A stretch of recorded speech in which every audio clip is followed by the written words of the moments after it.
Good afternoon, ladies and gentlemen.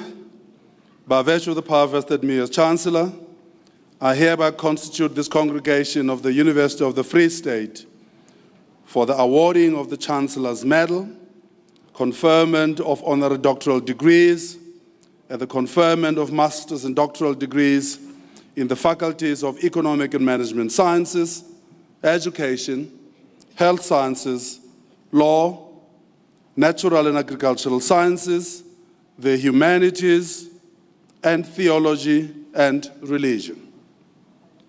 I therefore confer master's and doctoral degrees on all the candidates that the deans or their representatives present to this congregation. In addition, I hereby confer degrees on those whose names appear in the program but who are not here today.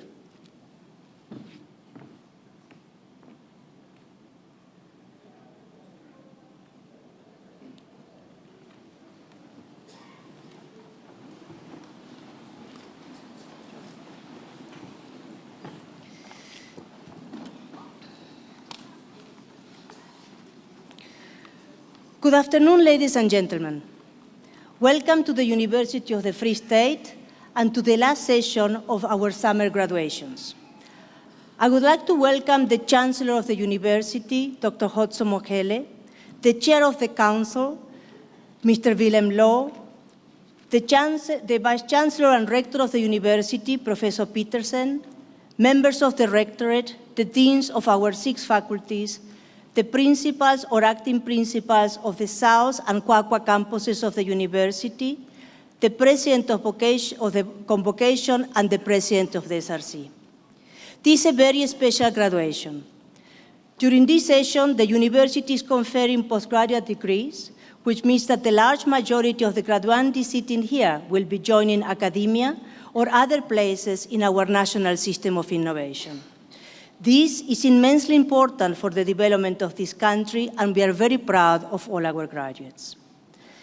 This ceremony is particularly special also because the university is conferring honorary doctorates and awarded the Chancellor's Medal to remarkable individuals who have made important contributions to knowledge and development both in South Africa and globally.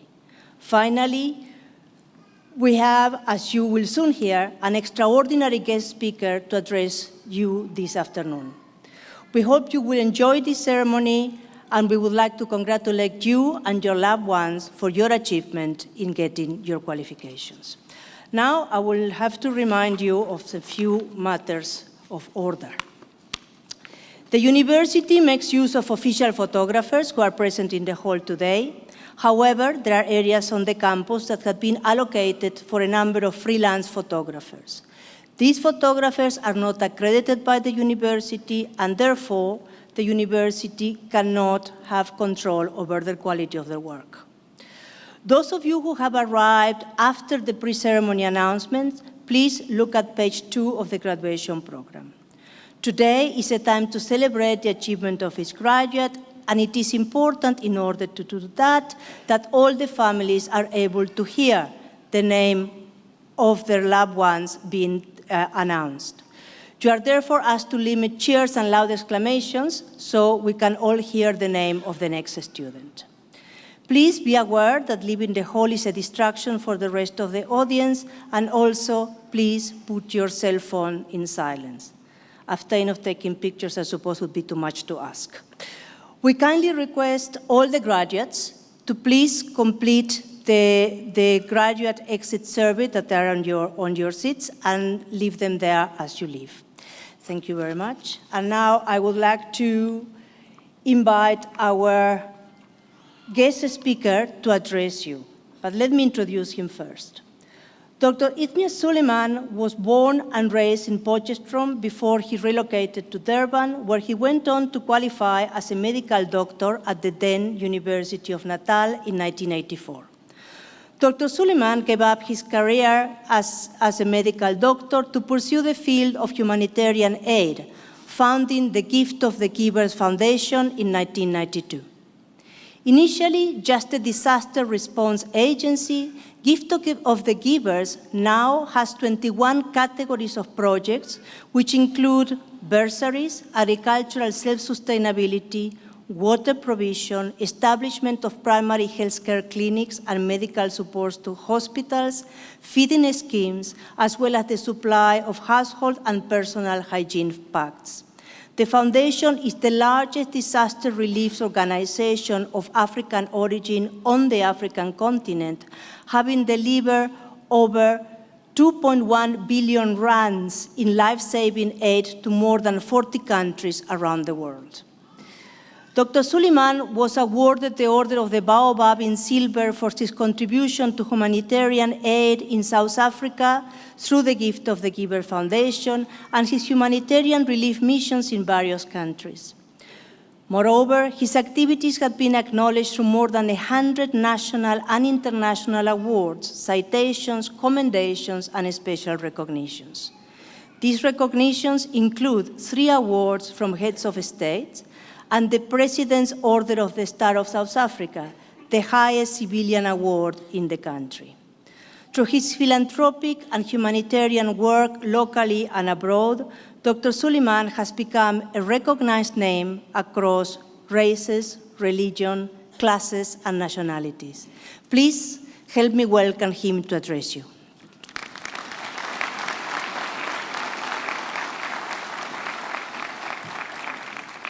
Thank you very much for that.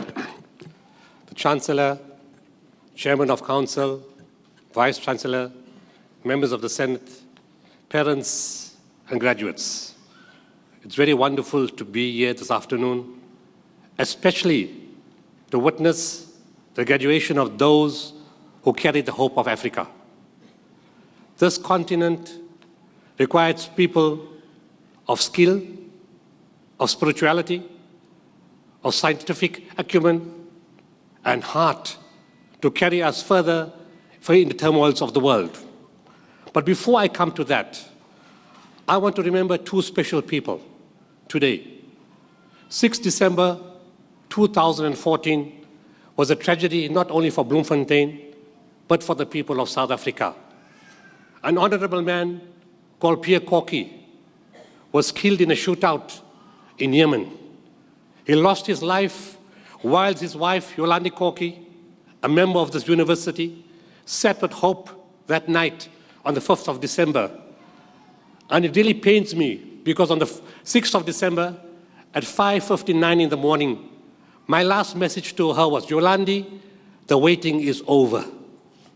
Little did we know that the American troops would attack and go in, and in the process, Pierre Corky died.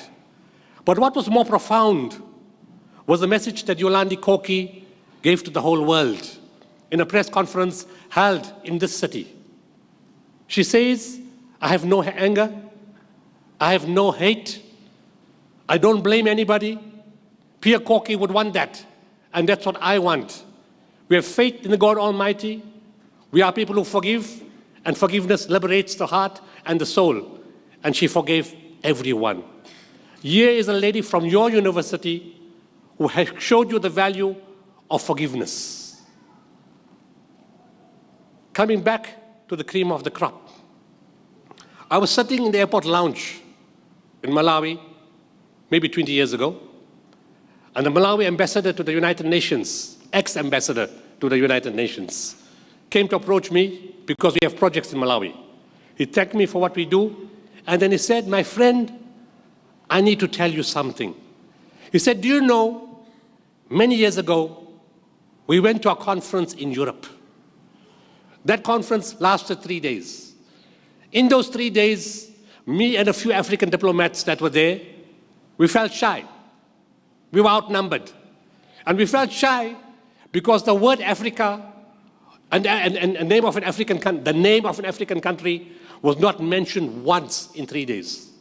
Neither Africa, neither the name of an African country was mentioned once in those 3 days. On the final dinner, we plucked up the courage to ask the convener of the conference, can you please explain to us, you spoke about Australia, Middle East, countries in Europe, America, South America. Can you please explain to us why Africa was not mentioned? Why an African country by name was not mentioned? He said the answer was shocking. He said, Africa is irrelevant. We don't believe in Africa ourselves. We are our own culprits. We're always looking to the north to provide us with science and technology and values and systems. You don't believe in your own country, you don't believe in your own continent, and you don't believe in yourself. How do you expect others to believe in you if you don't believe in yourself? We have the best skills, the best Ubuntu, the best spirituality, and we can make a difference to the lives of the people in this country, in the continent, and throughout the world. And we went on to prove it. In 1993, we commissioned an Afrikaner company in Pretoria called End-of-year Engineering. The other name is Efrit. If you drive on the road and you see all these big trucks and the trailers, most of them at the bottom have the name called Efrit. I worked with a man called Johan End-of-year and Gert End-of-year. And we sat together and we designed the world's first containerized mobile hospital. In 1993, a feat of African engineering, built in Africa and taken to Europe. We took it to Bosnia, to the Civil War. And the CNN commentator who looked at the hospital, who came and filmed it on the 1st and 2nd of February 1994 said, the South African containerized mobile hospital is equal to any of the best in Europe. In 2005, we were invited by the Bosnian government. They wanted to say thank you. And I said, not necessary. They said, if you don't come, we'll feel embarrassed, we'll feel rejected. Please come. So I went. I met the person I put in charge of the hospital in 1993. The same man was still there. He said, remember you told me in this hospital, in this theater, we can do everything besides heart surgery? I said, yes, that's what I told you. He said, meet this lady. And he brings the lady to me. He said, you see this lady? She had shrapnel in her heart. We removed the shrapnel from her heart in this theater, in this container that you South Africans provided. And you see these 4 children? They were born to this lady after the shrapnel was removed from her heart in the containers in this hospital that you South Africans provided.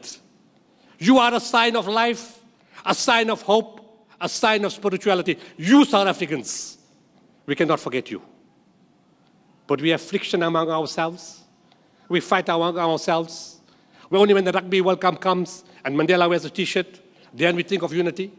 When the Soccer World Cup comes, then we think of unity. And issues like that bring us together.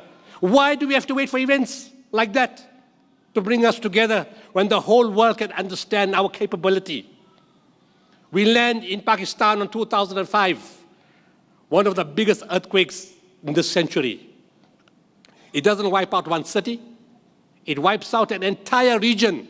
The whole of the Northwest Frontier Province is gone, from Rawalpindi up to the Kashmir border in Muzaffarabad.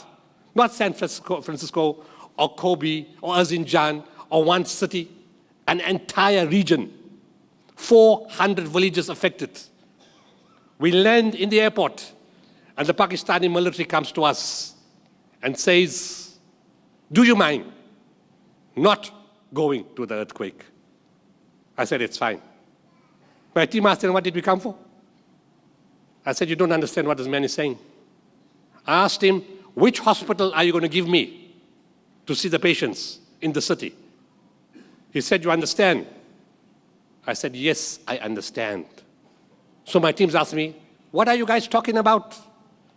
I said, what this man is telling you is that there's nobody alive there in the mountain. 400 villages sank below the ground. The soldiers, the medical personnel, the councillors, the politicians, everybody is gone. Politicians we won't worry about too much, but the rest we'll worry about. They're all gone, and they sunk into the ground, the doctors and everyone else. So I said, but I need help to send teams to the mountain to stabilize the patients and bring them down. He said, that's fine. Then I said, take me to the hospital. He takes me to the cantonment hospital of Rawalpindi. We walk in, we get the stench of gangrene. Children have been left on the trolley for 3 days without food, without IV lines, without water. The smell is everywhere. The hospital is stinking. And people are hungry and starving. I called the head of the military. I said, is this an organized killing field? Would you put your mother here? He looks at me. He said, what do you mean? I said, come see for yourself. When he walks in, he puts his head down in shame. The superintendent of the hospital comes and says, don't you know we're shutting this hospital down? So we said, why do something so silly? I said, here's a shopping list. We South Africans, we can make things happen. If you give me the shopping list in less than 24 hours, I will show you what the backward continent can do. The continent, when we got there, they were all Western organizations. They said, where are you guys from? But they were totally confused. One guy with a big beard, one guy with a big Afrikaner voice, one guy with a big English voice, dark-looking Indian. Who the hell are you guys? Where are you from? We said we're the Rainbow Nation. They couldn't understand the Rainbow Nation coming from South Africa. Oh, you guys are from Africa. What did you come here to fetch? You guys are always wanting free things. Did you come with your begging bowl? I said, we will teach you. Keep quiet, don't fight, because we've learned about reconciliation and the TRC and all those kind of things. So we won't fight. Our actions would speak louder than our words. And we went back to the hospital, and the shopping list was provided. In less than 24 hours, the mixed South African team of Hindus, Christians, Muslims, and everybody mixed up, sat together and converted a hospital that was dying into a 400-bed emergency hospital that did 75 operations a day, for which the Pakistan president gave us the Tamgad-e-Isar award from the Pakistan president, the only agency in Africa to get that, in recognition of the skill of our people. When we got to Haiti, the American and French team said, we can't work here. No CT scan, no X-ray, no ultrasound. How are we going to manage? So we looked at them with curiosity and said, what do you expect? It's an earthquake. Everything is gone. They said, we can't do this. The South Africans stepped forward. They said, leave this to us. Die boer maak 'n plan. The Indian is gebore met 'n plan. They all got inside to the theater, and they started operating. If they asked for a drill, they brought a Black & Decker. Sorry, university. I give strict instructions to my teams that when you get to disaster zones, don't worry what the chancellor says. Don't study what the head of department says. Don't worry what the medical council says. Use your gut feel. There is only one thing to do: save life. Forget the machines. Forget what the rule book says. Because if you do nothing, definitely somebody's going to die. But if you do something from years of experience in our hospitals, in our country, and your years of gut feel, somebody's life will get saved. So go ahead and do something with gut feel and save lives.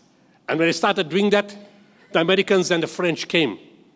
And they said, if you want to live, if you want quality of life, and you want to make progress, then go to the dream team.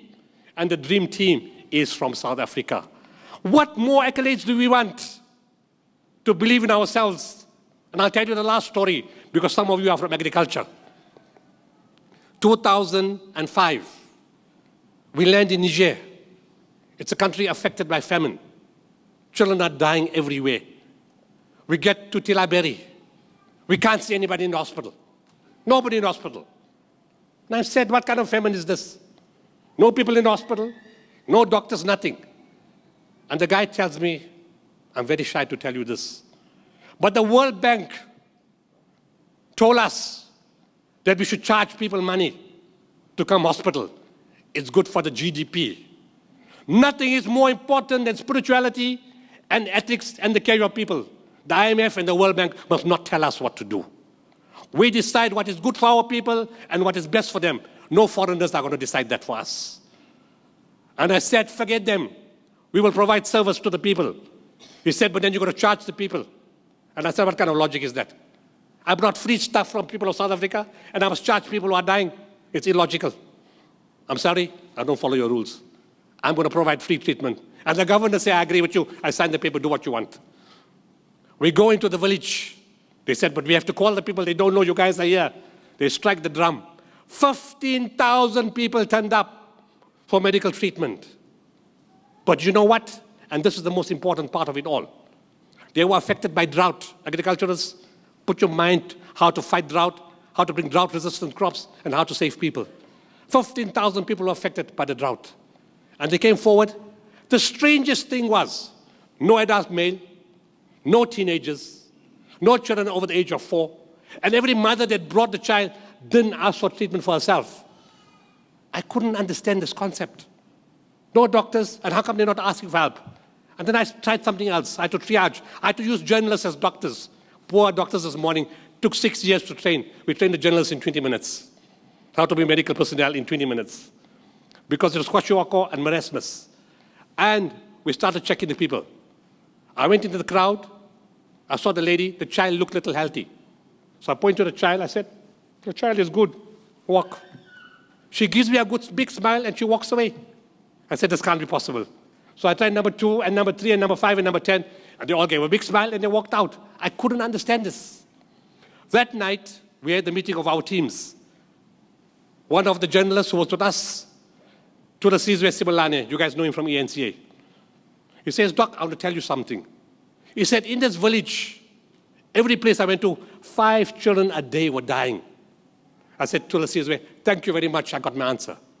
You know what's the answer? Those people who didn't come for medical treatment, those who walked out of the line, did it because of spirituality, because of African Ubuntu. If their child was going to survive, why let somebody else's child die? We're only 7 doctors. We got some journalists acting as doctors, and we got limited resources. So if my child is going to die in 3 weeks' time, rather let my child not be seen now. In 3 weeks, there is no guarantee another team will come and save your child in 3 weeks' time. But right now, who's going to die in 24 hours or 48 hours? Rather see that child. So they sacrifice their own children, their own medical care, and their own husbands and the other children, so that you could save somebody else's child that doesn't die in the next 24 or 48 hours. That is spirituality. Ladies and gentlemen, all your degrees are useless if you have no spirituality. People, the best service you can do are to the others. And the moment you do that, you've achieved everything in your degree. Thank you very much.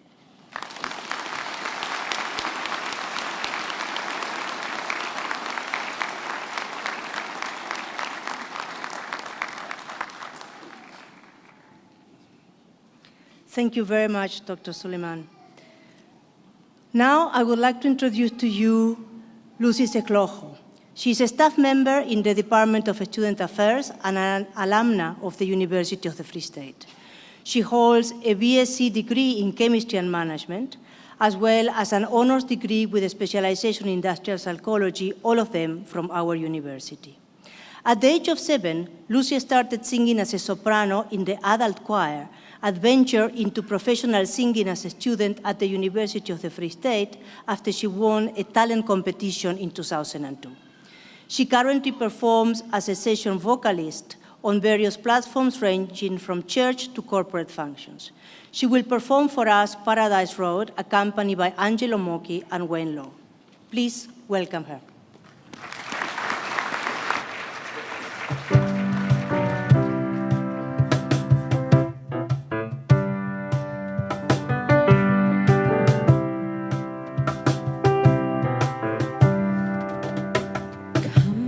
With me to Paradise Road, this way please, I'll carry your load. This you won't believe. Come with me to Paradise skies. Look outside and open your eyes. This you must believe, 'cause there are better days before us, and a burning bridge behind this fire smoking. The sky is blazing, and there's a woman waiting we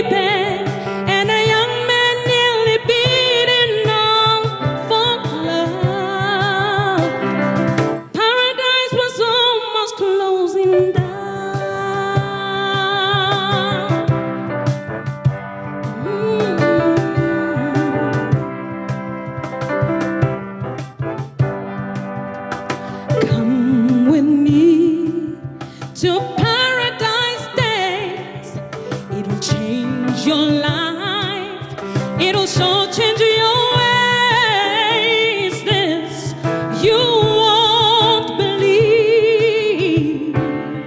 Take my hand down Paradise Lane, away from heartache, without any pain. I know, 'cause I have been there. Are better days before us, and a burning bridge behind this fire smoking.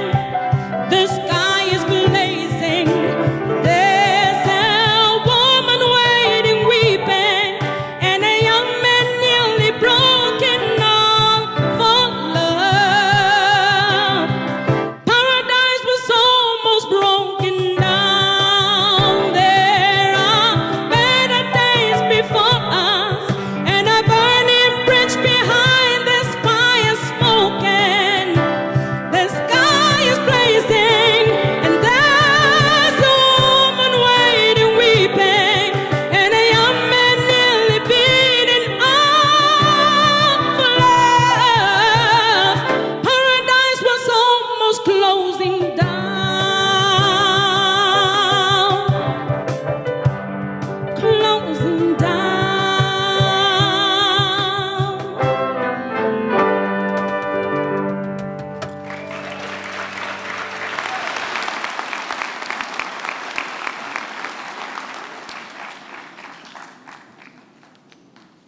Thank you very much, Lucy and colleagues.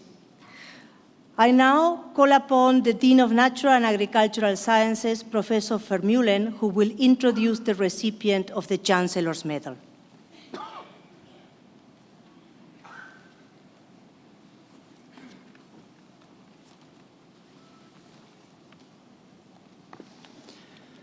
Mr. Chancellor, sir, I have the privilege to request you to award a Chancellor's Medal to the following person I will introduce to you.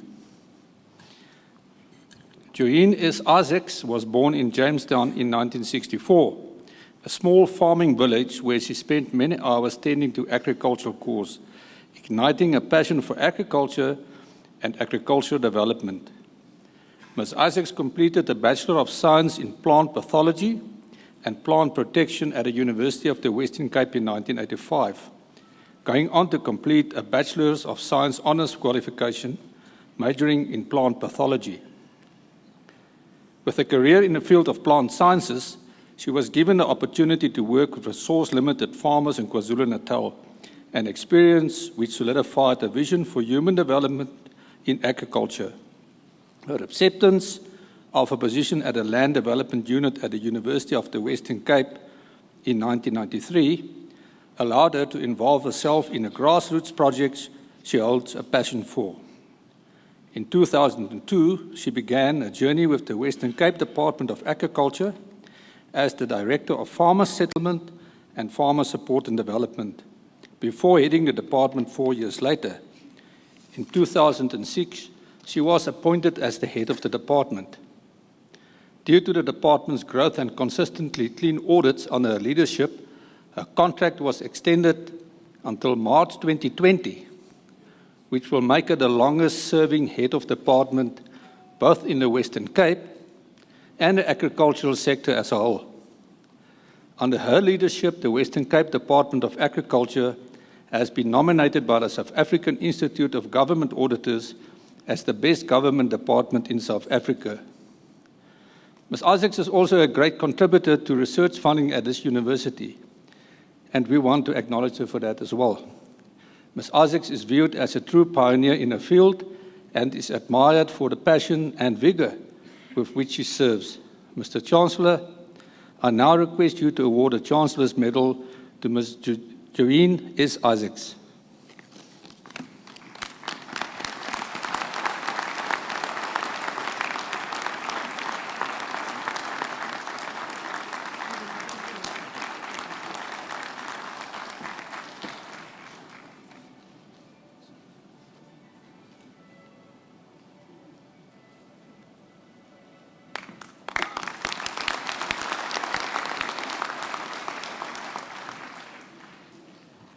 I now call upon the Director of the School of Financial Planning Law, Advocate Highland, to present the candidate for the conferment of the honorary doctorate degree.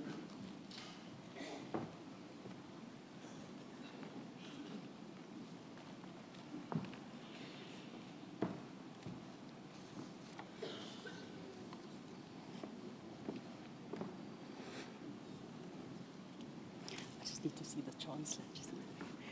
Mr. Chancellor, I have the privilege to request you to confer the degree Doctors of Law in Financial Planning Law, honoris causa, on Marius Botha. Although financial planning in South Africa is still in its formative years, the industry has altered unequivocally due to the dedication of a handful of individuals. Chief among them is Marius Botha, who has shaped the industry and sculpted financial planning into an independent profession. Botha played a fundamental role in the establishment and the growth of the School of Financial Planning Law at the University of the Free State, the leading education institution in financial planning in South Africa. He was also instrumental in compiling the curriculum and structure of the postgraduate diploma in financial planning offered by the school. This was the first full qualification of its kind offered in South Africa and positioned the institution at the forefront of financial planning education. 4 other institutions have introduced the postgraduate diploma, modeled on the same learning outcomes and framework as was developed by the School of Financial Planning under the guidance of Botha. Although Botha has not been employed by a higher education institution on a full-time permanent basis, he provided guidance to most institutions offering postgraduate qualifications in financial planning. Few certified financial planning professionals in Southern Africa have not been trained by him. At present, he is the principal moderator and trainer for the professional competency exam, an examination that needs to be successfully completed in order to become a certified financial planning professional. He was also a presenter at the annual refresher workshops presented by the Financial Planning Institute of Southern Africa, covering technical matters related to retirement and estate planning, as well as tax matters. He advised the South African Revenue Services on the drafting of tax legislation. Additionally, he assisted a number of regulatory boards and influenced the amendment and improvement of industry regulations. Since 1994, Botha has been editing the quarterly LexisNexis Insurance and Tax Journal, which is the most influential electronic financial planning journal. Botha has also authored and co-authored 4 books that are used from first-year level to the highest levels of financial planning and financial planning law education. Including in this list is the South African Financial Planning Handbook, Fundamentals of Financial Planning, Financial Calculations and Worksheets. Financial services providers such as Standard Bank, ABSA, Sanlam, Old Mutual, Alexander Forbes, and Alan Gray rely on him to provide staff with training and consulting on financial planning and financial planning legislation. In 2016, Botha received a special award for excellence in service in recognition of his service to the School of Financial Planning Law at the University of the Free State. And in 2015, he received the Harry Brew Award for his outstanding contribution and impact to financial planning industry, education, and development of certified financial planning professionals. Mr. Chancellor, I now request you to confer the degree Honorary Doctor of Laws in Financial Planning, honoris causa, on Marius Botha.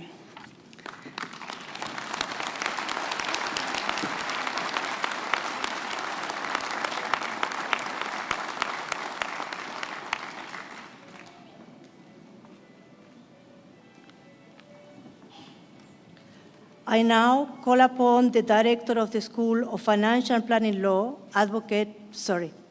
I now call upon Professor Swartz to present the candidate for the conferment of the honorary doctoral degree in the Faculty of Natural and Agricultural Sciences.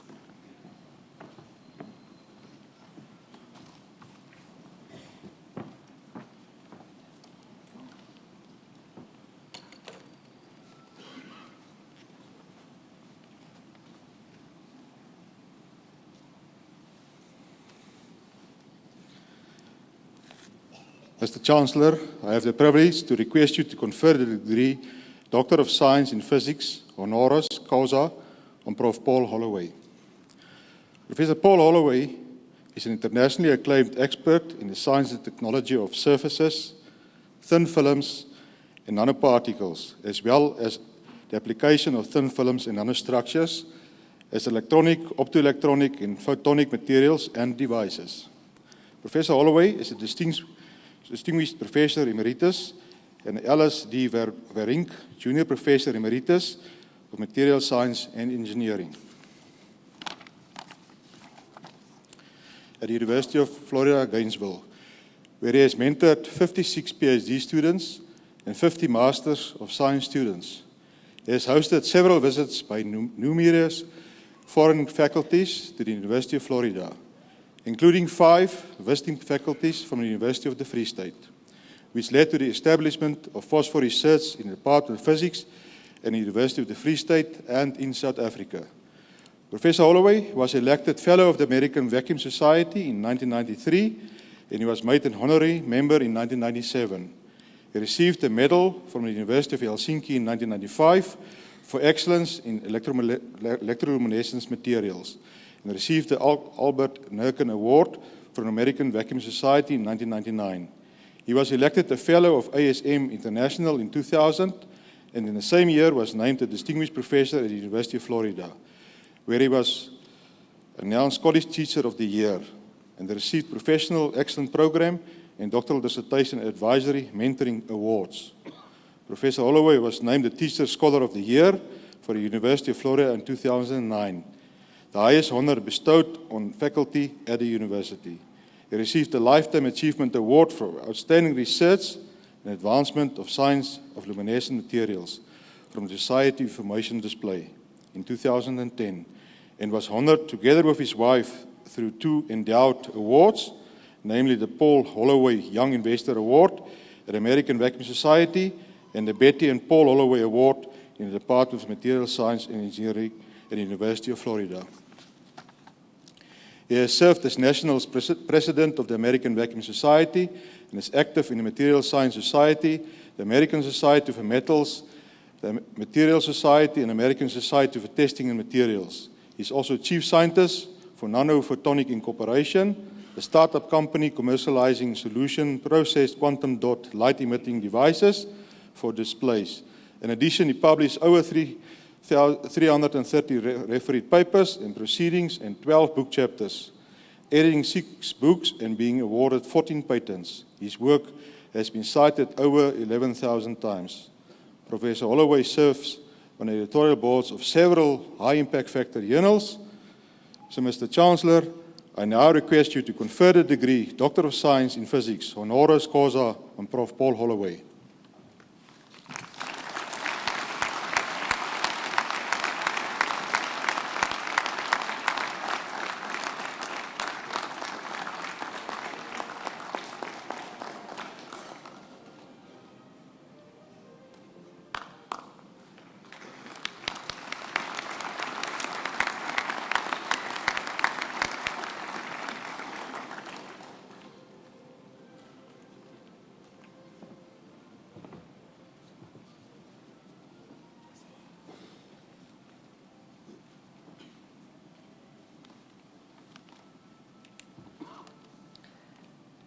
I now call upon the Dean of the Faculty of Economic and Management Sciences, Professor Krokamp, to present the candidates in his faculty.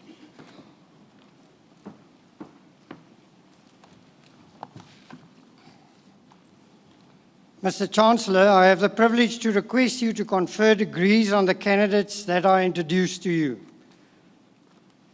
Master's degree,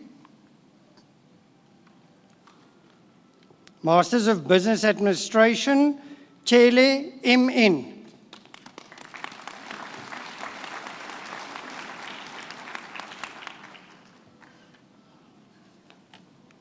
Klute, L.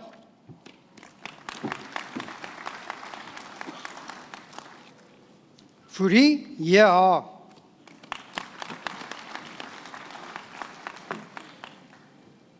Yes. Kazozi, E.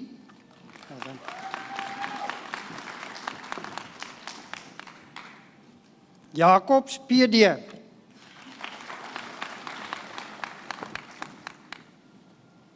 Kilian HL.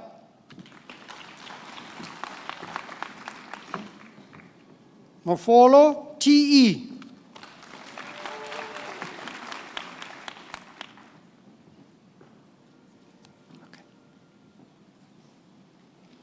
Muhapi KC.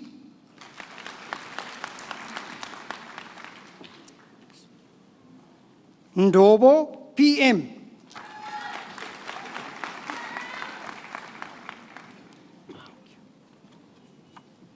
Palmer MM.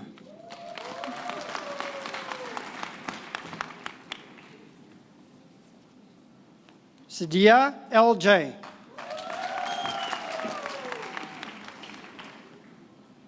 Sidat MR.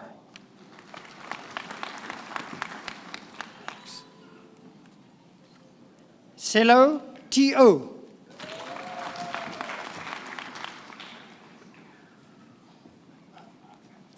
Van Sail EV.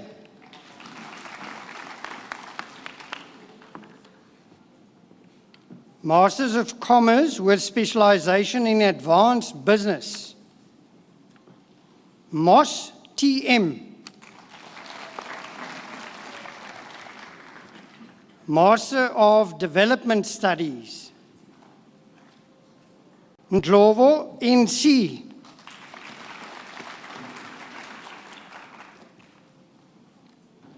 Vangu E.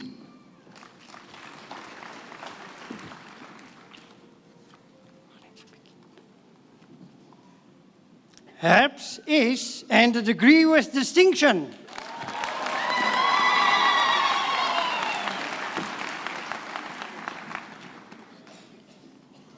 Master of Public Administration.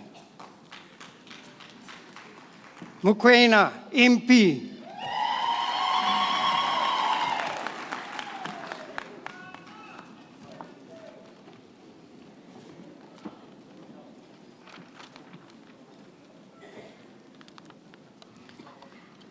I now call upon the Dean of the Faculty of Education, Professor Chita, to present the candidates in his faculty.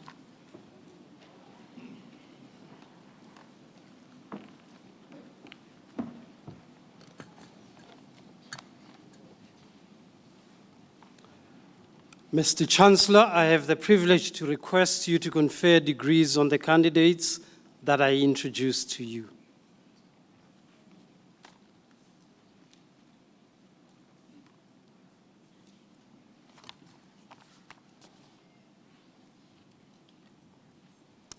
Doctoral degrees. Doctor of Philosophy with specialization in curriculum studies.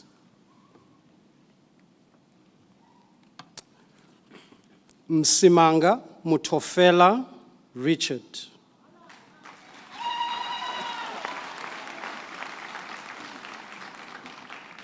The promoter is Professor DJ Hlalele and the co-promoter Dr. M.D. Tselane.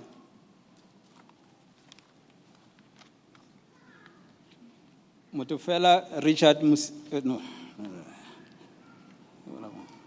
with a thesis titled Teach and Assess, a Strategy for Effective Teaching and Learning in Economic and Management Sciences. The candidate makes a contribution to the constructive alignment of teaching, learning, and assessment practices in economic and management sciences. With this contribution, he proposes the movement of assessment from the periphery, where it is seen as an add-on, to become an integral aspect in teaching. This study makes a unique contribution by developing a non-existent strategy for effective teaching and learning in economic and management sciences. The proposed strategy attempts to find the solution to integrating assessment into the teaching and learning process in order to achieve effective teaching and learning in economic and management sciences. The strategy attempts to avoid overburdening learners with schoolwork and an increase in teachers' workload. Chancellor, I present to you Msimanga Mutofela Richard.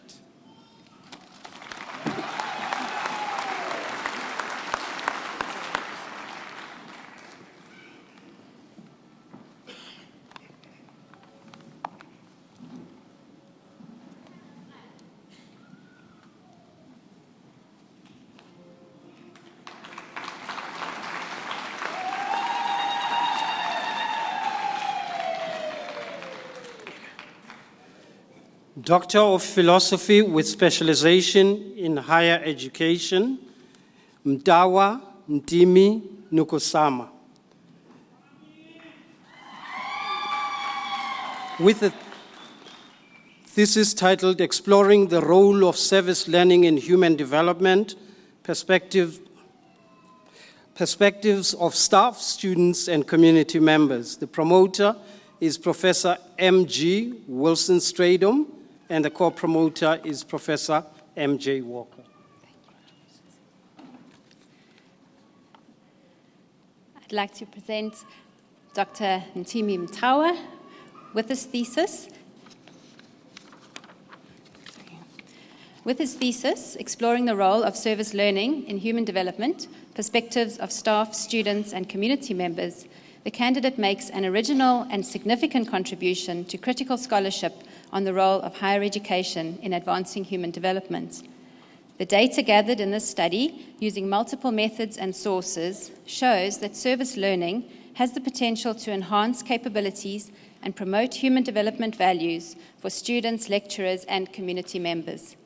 This thesis illuminates the conundrums and tensions surrounding service learning, particularly when it is implemented in the context of extreme poverty and inequalities, which is characteristic of South Africa. The findings highlight that while service learning is unlikely to dismantle deep structural inequalities, it can enable us to address some of the numerous remediable injustices in our communities and broader society.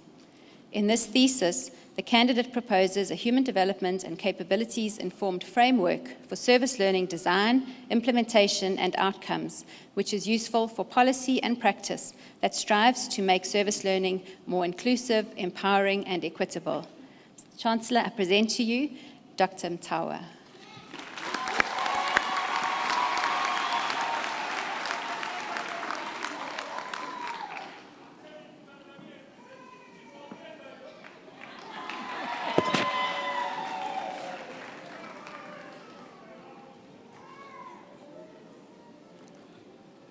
Doctor of Philosophy with specialization in Psychology of Education, Chidarikire Munyaradzi, with a thesis titled A Peer Counseling Strategy for Alleviating Drug Abuse in Zimbabwean Rural Learning Ecologies.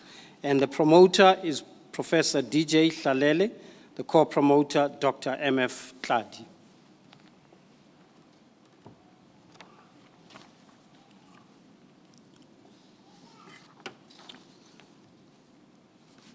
Chancellor, allow me to introduce you to Dr. Chidarikire Munyaradzi.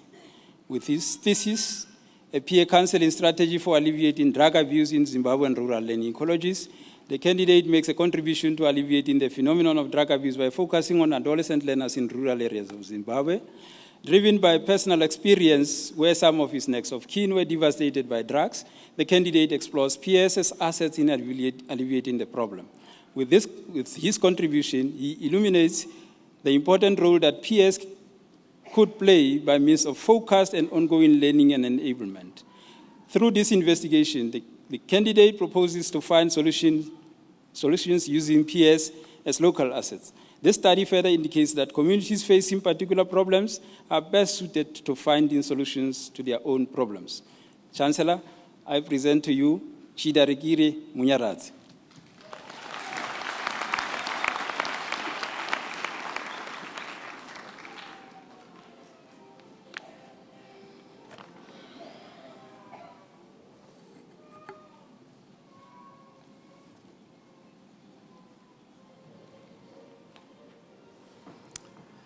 For the Doctor of Philosophy with specialization in Psychology of Education,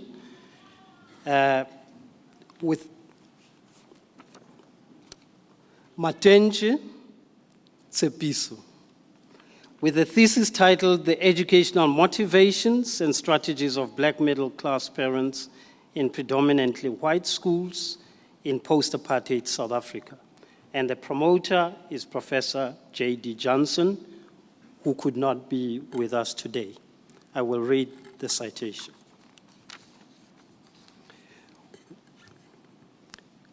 With her thesis, the educational motivations and strategies of black middle-class parents in predominantly white schools in post-apartheid South Africa, the candidate makes a contribution to understanding how black middle-class parents in white dominant schools utilize their agency in pursuit of quality education for their children in the post-apartheid era. Specifically, the study interrogates the ways in which these black parents handle critical racial incidents that affect their children in post-apartheid schools. It therefore also examines the extent to which racial integration has succeeded in white dominant schools where black parents constitute a racial minority. Drawing on clinical interviews with 19 black parents, the research focuses on parental agency to explore the psychological processes involved in parental decision-making and the intersections of race, class, and ethnicity in making those decisions. Furthermore, the research offers a straddling of disciplines seldom undertaken in other studies on black middle-class parents. The personal interests and motives of each parent are explored, as well as how their actions are consistent with or contradictory to those of other parents.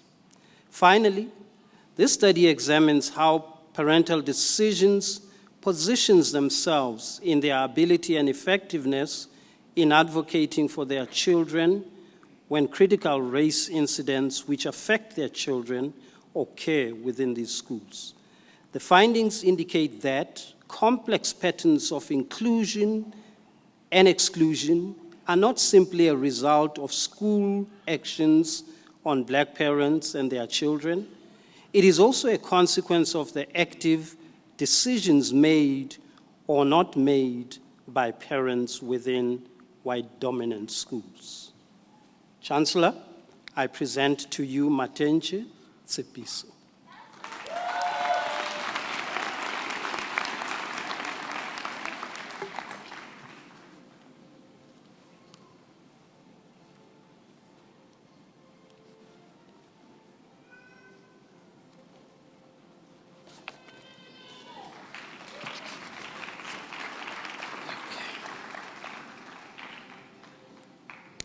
For the Masters of Arts in Higher Education Studies,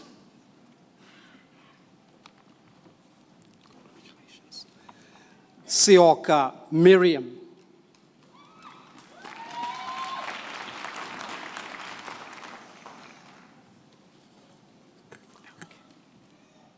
Stofile CLK.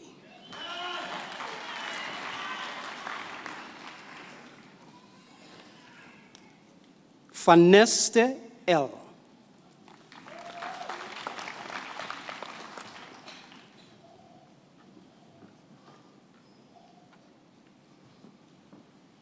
For the Masters of Education with specialization in curriculum studies, Metsing RM.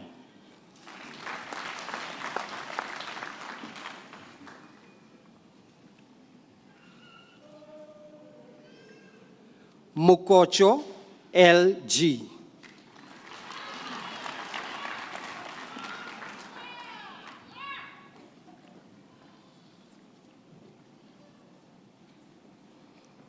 For the Master of Education with specialization in educational management, Gumbi EB.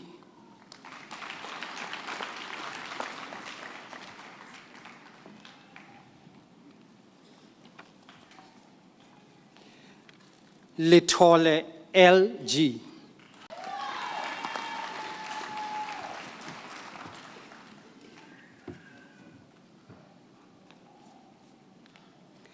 Masondo NC.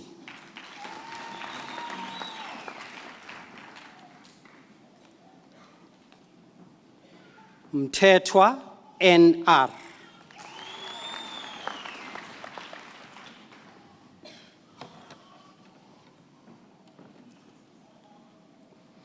For the Master of Education with specialization in Policy Studies and Governance in Education, Rakulube K.A.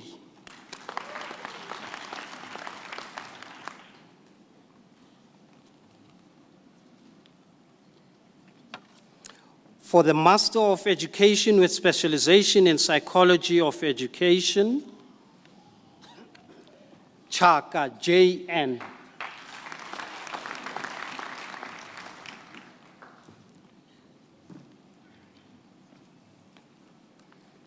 Kotsie M.M. and the degree with distinction.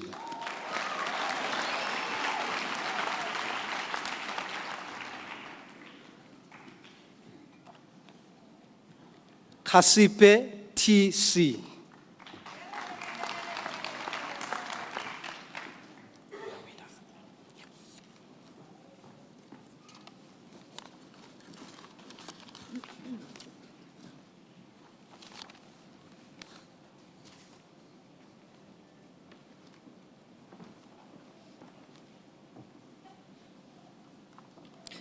I now call upon the Dean of the Faculty of Health Sciences, Professor Van Zyl, to present the candidates in his faculty.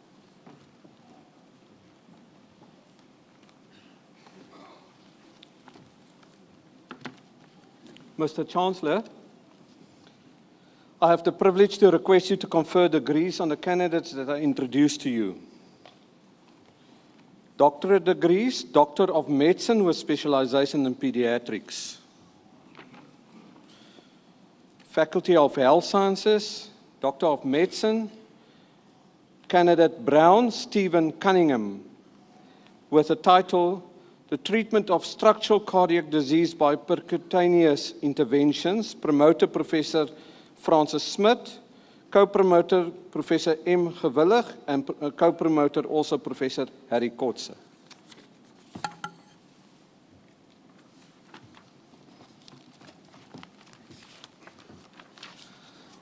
Chancellor, allow me to introduce you to Dr. Brown Stephen Cunningham. With his thesis, The Treatment of Structural Cardiac Disease by Percutaneous Intervention, the candidate analyzes 34 previously peer-reviewed articles by himself and makes a contribution to interventional, structural, and congenital cardiology. With this contribution, he demonstrates his involvement in the development of percutaneous therapies in South Africa and advances in the field of pediatric cardiology. The result of this investigation show that it is important to learn from experiences, past and present, in order to reduce mortality and morbidity and continuously apply and develop new techniques to improve care of congenital heart disease in children globally. Chancellor, I present to you Brown Stephen Cunningham.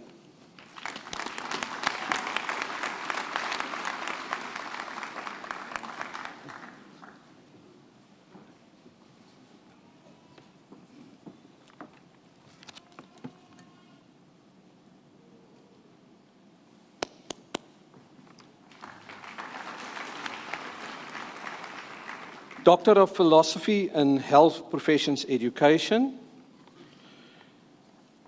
candidate Depree Manette, with a thesis titled A Framework for Employability Skills of Consumer Science Graduates, promoter Dr. Lynette van der Merwe, co-promoter Dr. S.B. Creer.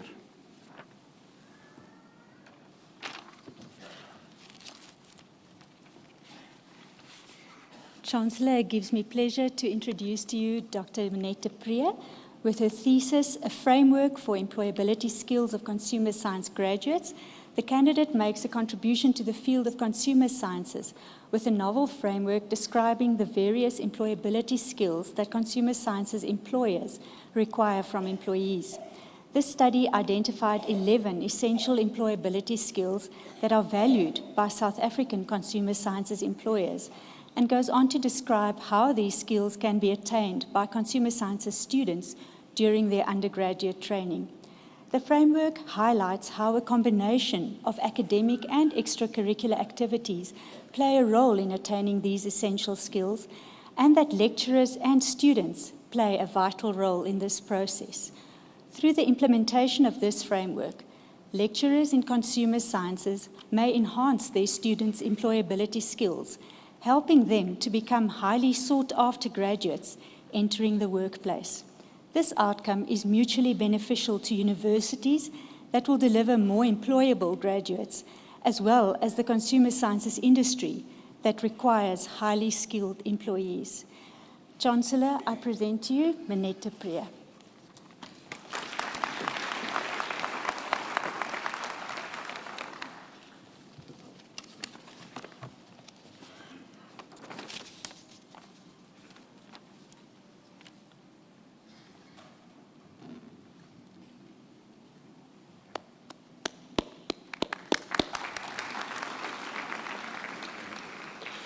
Doctor of Philosophy with specialization in medical physics. Oderinde Uluwasia Michael, with a thesis titled Sensitivity Analysis of the Integral Quality Monitoring System for Radiotherapy Verification using Monte Carlo Simulation. Promoter Dr. F.C.P. Duplessis, to be introduced by Professor William Ray.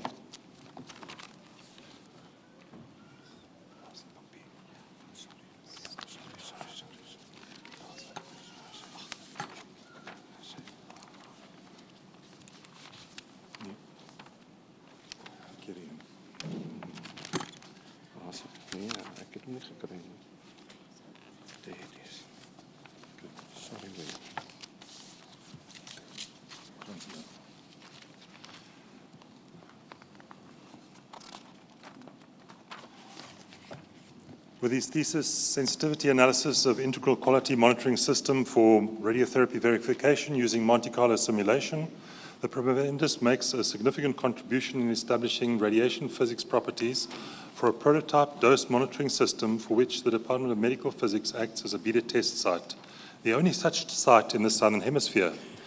His work demonstrated the ability of this equipment to detect small radiation field alterations during cancer treatment, making it a promising tool for future beam monitoring during radiation therapy. From his research, 2 articles have been published in 2 accredited international peer-reviewed journals. In addition, the promovendus presented his research at both international and national conferences, and 4 abstracts were subsequently published in accredited international journals. Mr. Chancellor, I present to you Odorinda Oluwaseyi Michael.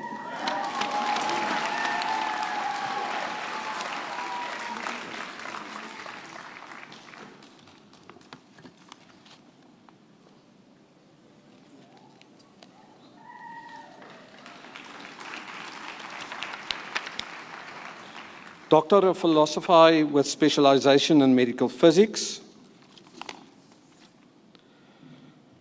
Van Eden de Tey, with a thesis titled Feasibility of Tissue Differentiation with Multi-Energy Computed Tomography, a Monte Carlo Breast Phantom Study. Promoter Professor F.C.P. Duplessis, also introduced by Professor William Ray.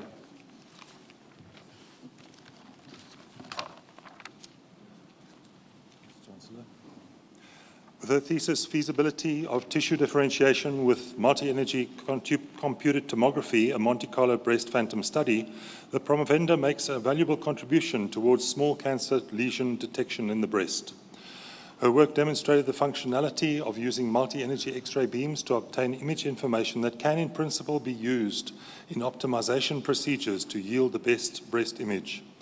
This technique is more reliable compared to dual-energy computed tomography imaging, and demonstrated that lesions could be identified in a breast model. It also demonstrated the potential of using dedicated CT machines for certain breast screening tests to detect early cancer lesions. This work already resulted in the publication of an article in the European Journal of Medical Physics. Chancellor, I present to you Van Eden Dieter.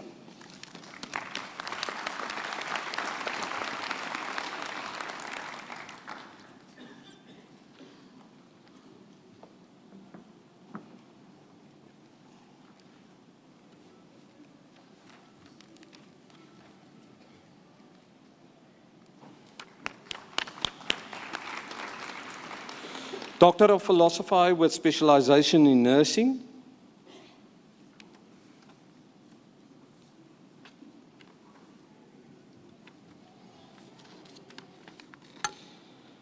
Phillips Maria Jacoba Johanna, with a thesis titled Transformative Learning, Experiences of Nurse Educators Implementing High-Fidelity Simulation and Interpretive Phenomenological Analysis, Dr. Lily van Rijn as promoter and co-promoter Dr. D.A. van Jaarsveld.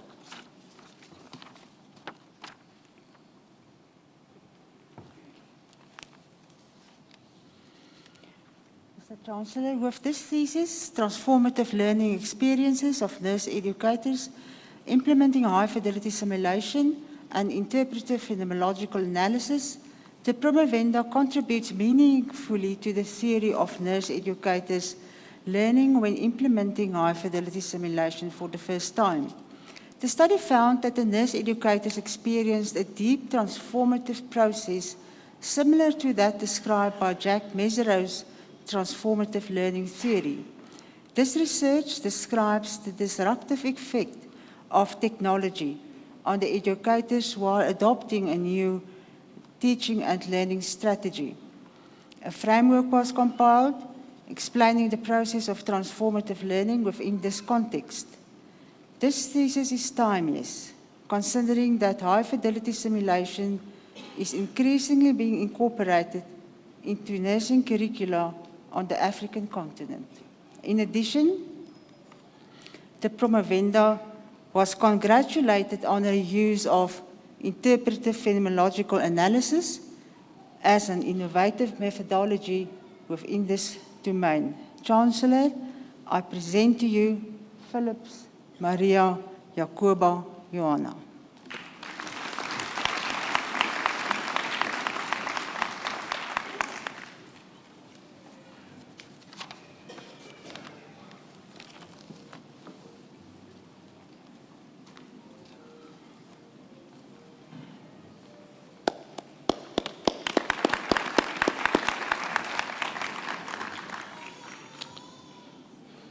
Master of Medical Sciences with specialization in virology, Damani D.R.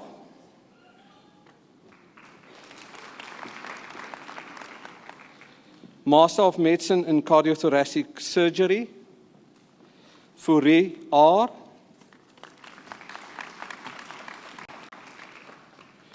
Master of Medicine in Urology, Sidigani N.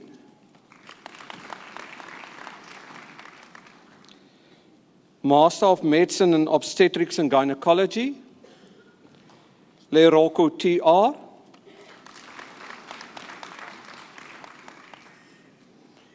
Master of Medicine in Radiation Oncology, Skuman E.M.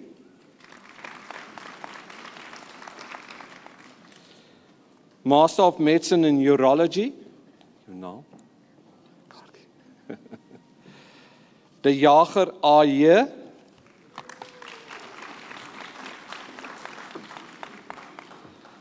Master of Occupational Therapy, De Plooi M. and a degree with distinction in graad met lof.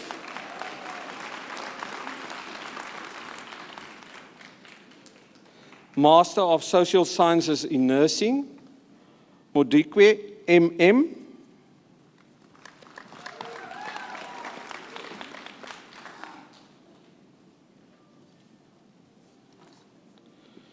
Mutobi N.N.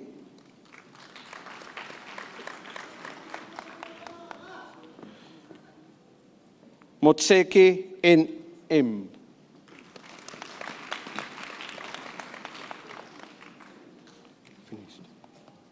Finished. Yep. Thanks, Chancellor.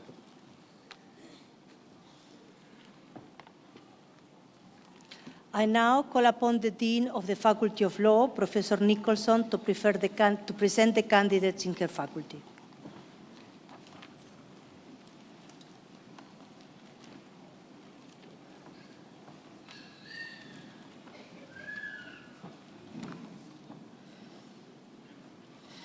Mr. Chancellor, I have the privilege to request you to confer the degrees on the candidates that I introduce to you.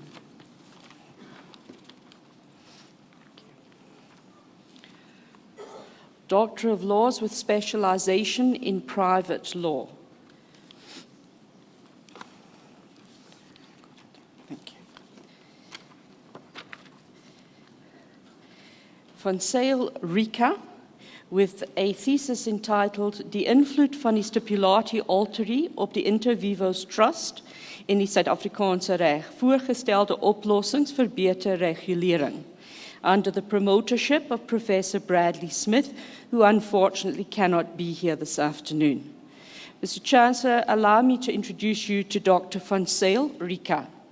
With her thesis, Die invloed van die stipulatie alterie op die intervivos trust in die Suid-Afrikaanse reg, voorgestelde oplossings vir beter regulering, the candidate investigates the problematic characterization of the South African intervivos trust as a species of a contract for the benefit of a third party, stipulatie alterie.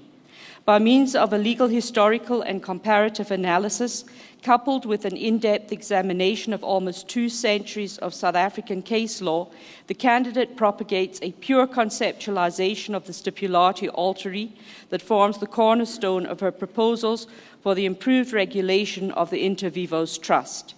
In so doing, she not only identifies an historical fault line that has contributed to the current unsatisfactory legal position, but also proffers a number of solutions to correct it. One of her external examiners remarked that there certainly has not been as thorough an examination of these issues in South African legal literature to date. As such, the thesis makes an exceptional contribution to the knowledge base and insight into the law of trusts as a legal discipline. Chancellor, I present to you Dr. Van Zyl Rika.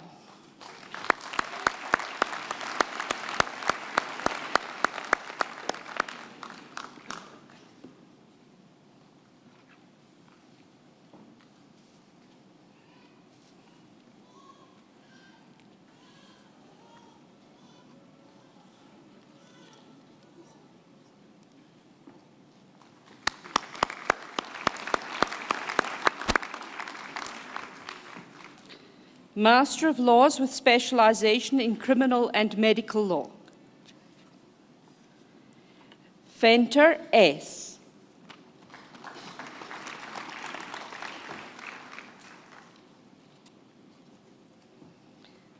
Master of Laws with specialization in environmental law. De Armeux T.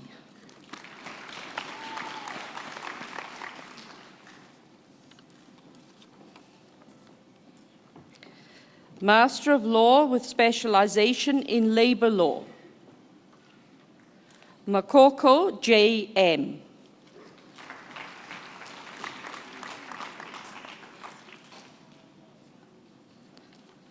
Master of Laws with specialization in mercantile law. Maziwake L.S.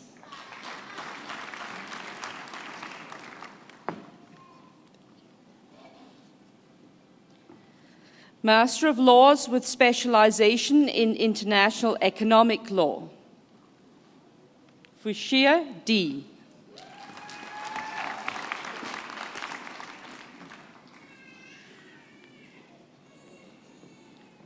Master of Laws with specialization in the law of business entities.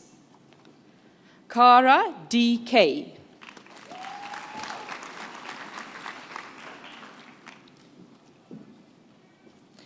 Master of Laws with specialization in private law.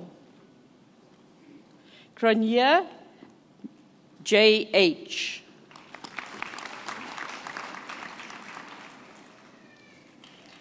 Master of Laws with specialization in public law. Moekwa, M.A. Thank you.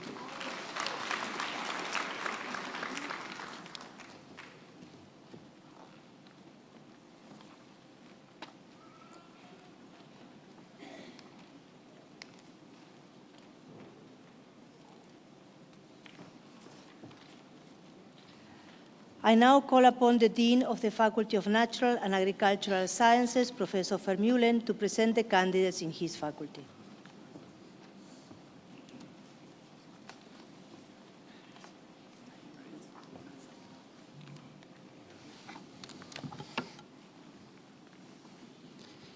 Mr. Chancellor, I have the privilege to request you to confer degrees on the candidates that are introduced to you.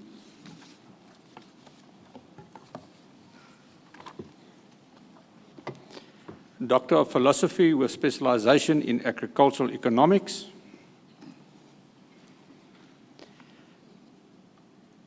Hubert Jan Christoffel Nel with the title A Quantitative and Qualitative Analysis of the South African Broiler Industry. The promoter, Professor B.J. Willemse, and co-promoter, Dr. D.B. Strydom.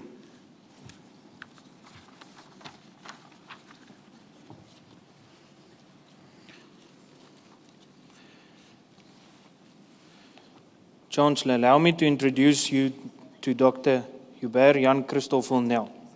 With his thesis, A Quantitative and Qualitative Analysis of the South African broiler industry, the candidate makes a contribution to the agriculture sector. In this contribution, he analyzed the South African broiler value chain and determines the impact of the industry on the South African economy at various levels by using different economic models. The candidate also proposes several initiatives for the industry to render it more viable and sustainable. The methodological contribution lays the foundation for a future assessment of other agriculture sectors in South Africa and informs policymakers on the socio-economic and economic impacts of the industry on the South African economy. Chancellor, I present to you Hubert Jan Christoffel Nel.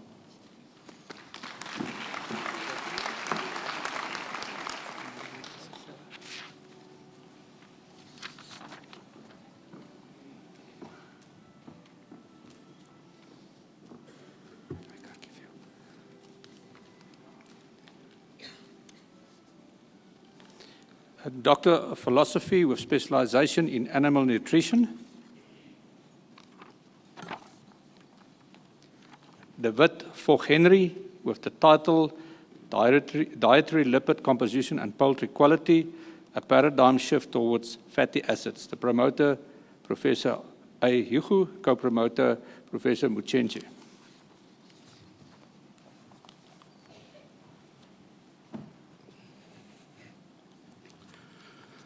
Chancellor, allow me to introduce you to Dr.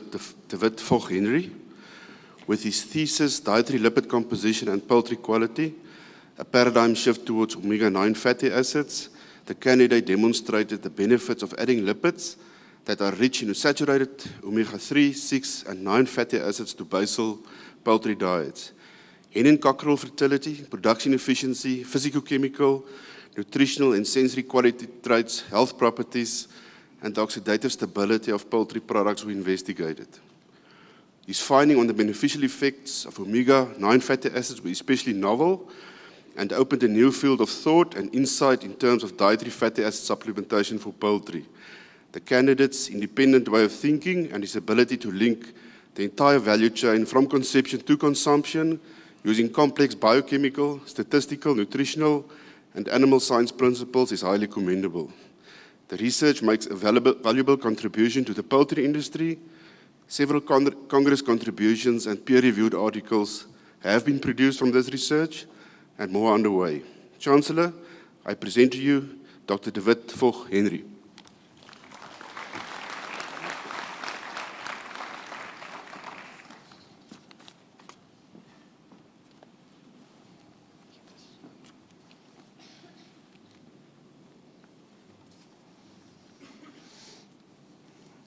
A Doctor of Philosophy with specialization in disaster management.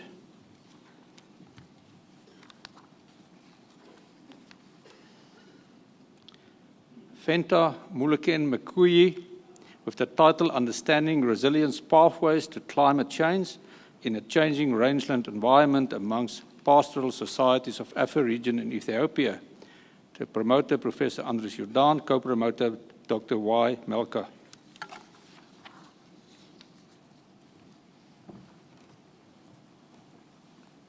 Chancellor, allow me to introduce you to Dr. Venter Muleken Mekuyi. With his thesis, Understanding Resilience Pathways to Climate Change in a Changing Rangeland Environment Amongst Pastoral Societies of a Far Region, Ethiopia, the candidate makes a contribution to the long-term climate resilience of pastoralists. He used a modified community resilience framework and an integrated approach which combined social, economic and environmental indicators. A two-stage factor analysis was used to measure climate resilience of pastoralists. He made three important findings. Firstly, he revealed that indigenous early warning systems and informal safety nets were the most important components of pastoralist resilience. Hence, there is a need to empower informal institutions and integrate indigenous early warning systems into formal warning systems. Secondly, he showed a substantial loss of grassland due to proliferation of Prosopis juliflora and the allocation of rangeland to commercial crop farming administered by the state, thus threatening the livelihood of Afar pastoralists. He highlighted the need to establish a policy for controlling Prosopis and to give pastoralists full rights to their grazing land. His third major finding suggested that decision makers should focus on long-term strategic livelihood interventions, specifically water-related interventions by enhancing irrigation crop farming rather than providing emergency relief. His research provided a significant contribution to the management of the pastoralist system in all African countries, not only in Ethiopia. 5 articles have been sent to accredited journals and 2 has been published already. Chancellor, I present to you Venter Mulukan Mekuye.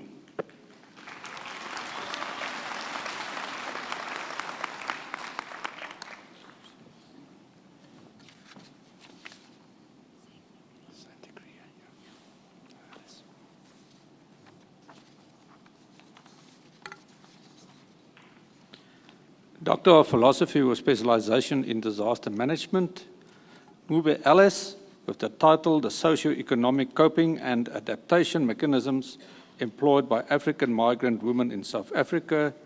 The promoter again, Professor Andre Jordan, co-promoter Dr. Y.T. Bata.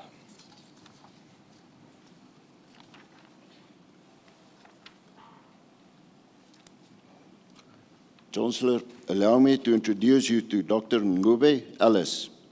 With her thesis, The Socio-Economic Coping and Adaptation Mechanisms Employed by African Migrant Women in South Africa, the candidate assesses the socio-economic coping and adaptation mechanisms employed by African migrant women in South Africa using a sustainable livelihood framework. Most studies focus on the north-south flow.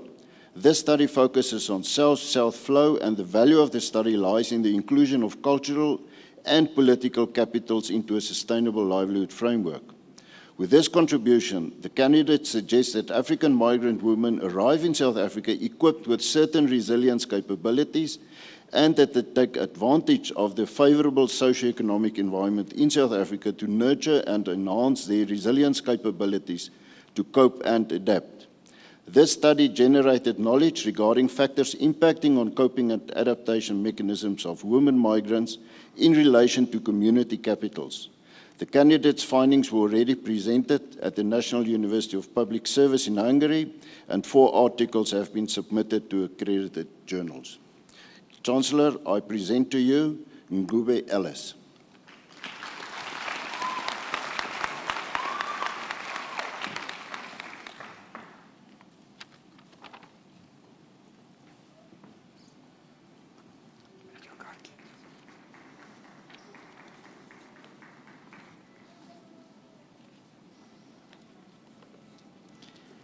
Doctor of Philosophy with specialization in molecular plant breeding, Marie Ansuri, with the title Development of Wheat Lines with Complex Resistance to Rust and Fusarium Head Blight. The promoter, Professor Liesel Herselman, co-promoter, Dr. Willem Boshoff.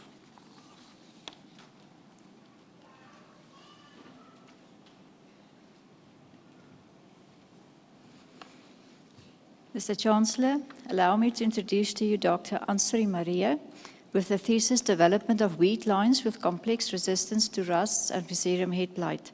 The candidate makes a valuable contribution to breeding wheat lines with combined resistance to wheat rusts and Fusarium Head Blight using marker-assisted selection. Offspring from the pre-breeding program was evaluated for the presence of 6 rust and 3 Fusarium Head Blight resistance genes or quantitative trait loci. Selected pre-breeding lines were also used to optimize and apply the double haploid technique to develop lines with fixed genotypes.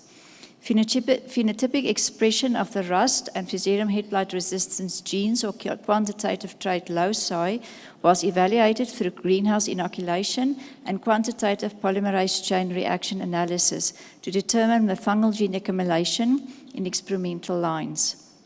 Good correlations were obtained between phenotypic evaluations, quantitative polymerase chain reaction, and marker-assisted selection for both rust and Fusarium head blight resistance evaluations.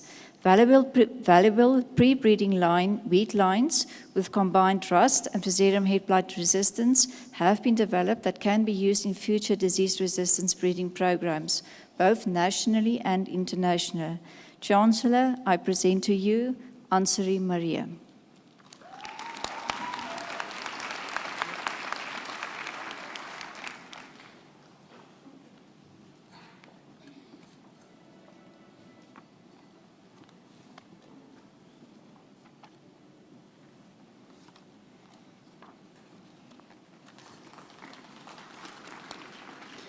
Doctor of Philosophy with specialization in plant breeding, Manjeru Pepukai, with the title The Influence of Abiotic Stress on CIMMYT Provitamin A, Elite Maize Germplasm, with the promoter Professor Marike Labuskaghni and co-promoters Dr. A. van Biljon and Dr. J. McRobert.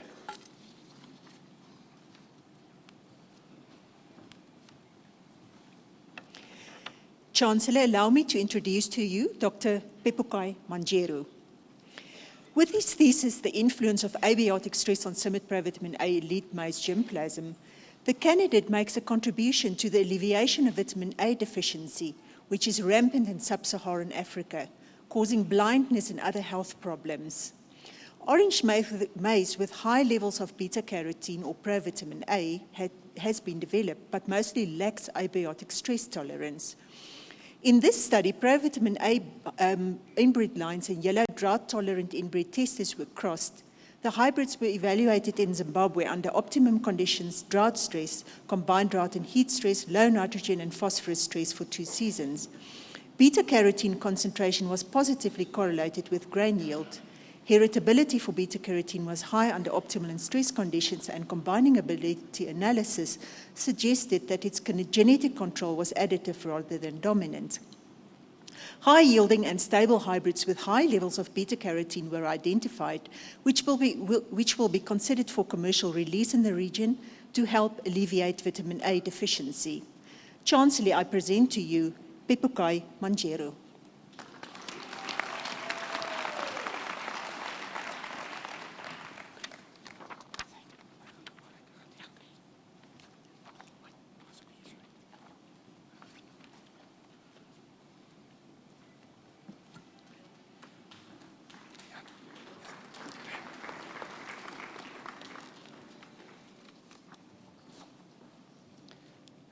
Doctor of Philosophy with specialization in sustainable agriculture, Swanepoel Jan Willem, with the title Analyzing Urban Household Food Security in the Cape Town Metropole of South Africa, with reference to the role of urban agriculture. Promoter Dr. Johan van Niekerk, co-promoters Professor J. van Rooyen and Professor Luc de Haas.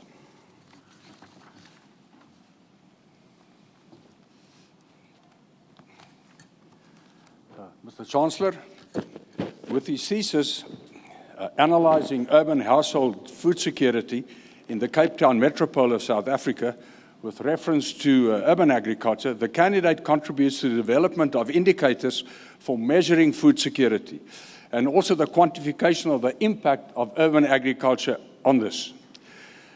With his contribution, he attempts to clarify contrasting assumptions regarding the contribution of urban agriculture, as well as standardizing the ambiguous and inconsistent food security measurement tools that are currently in use. The results of his research are an enormous contribution to the knowledge base and insight into the field of agriculture, with particular reference to food security and urban agriculture.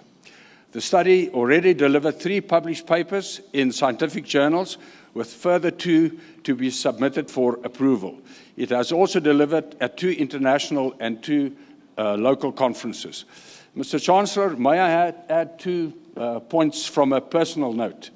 Jan Willem represented South Africa in duathlon with distinction. He was also part of the winning student case study team in the recent IFAMA conference in Miami, where they competed with teams from the best in the world, Purdue, Wageningen, Michigan, and Mr. Chancellor, look well after this young leader for the future. And now I have the honor to present Jan Willem Swanepoel to you, Mr. Chancellor.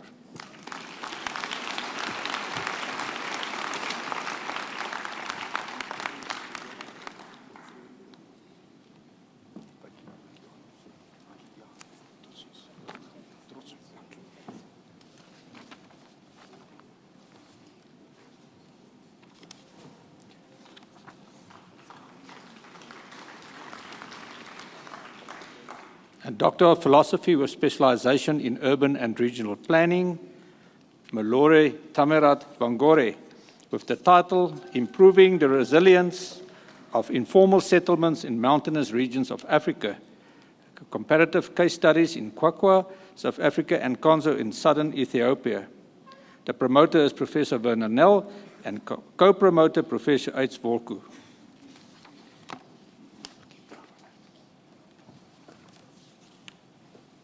Chancellor, may I introduce to you Tamirat Malore. With his thesis, Improving the Resilience of Informal Settlements in Mountainous Regions of Africa, Comparative Case Studies in Kwakwa, South Africa, and Konso, Southern Ethiopia, Tamirat investigated the climate change resilience capacity of informal settlements in mountainous landscapes of Africa. This thesis makes an important contribution to understanding and planning for the resilience of montane areas, which have received less attention than coastal regions in climate change research. He took a pragmatic systems approach as the methodological and analytical framework for the research, and also included an African indigenous knowledge systems approach that encourages local solutions for local problems. In his analysis, he applied critical aspects of the principles of resilience and local assets and capitals to evaluate the current levels of resilience in the 2 areas. Based on his findings, he recommends adopting a hybridized indigenous and scientific knowledge system within a flexible resilience planning approach to address the challenge of climate change in montane areas. Mr. Chancellor, I present to you Tamirat Malore.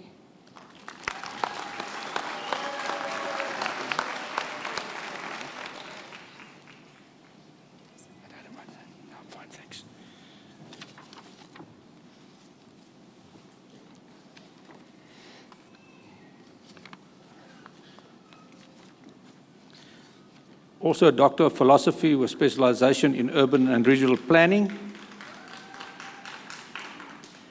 Robertson Renita Nashleen, with the title Planning for Affordable Housing Through Inclusionary Housing Against the Apartheid Spatial Landscape in the Western Cape province of South Africa. And again, the promoter is Professor Werner Nel.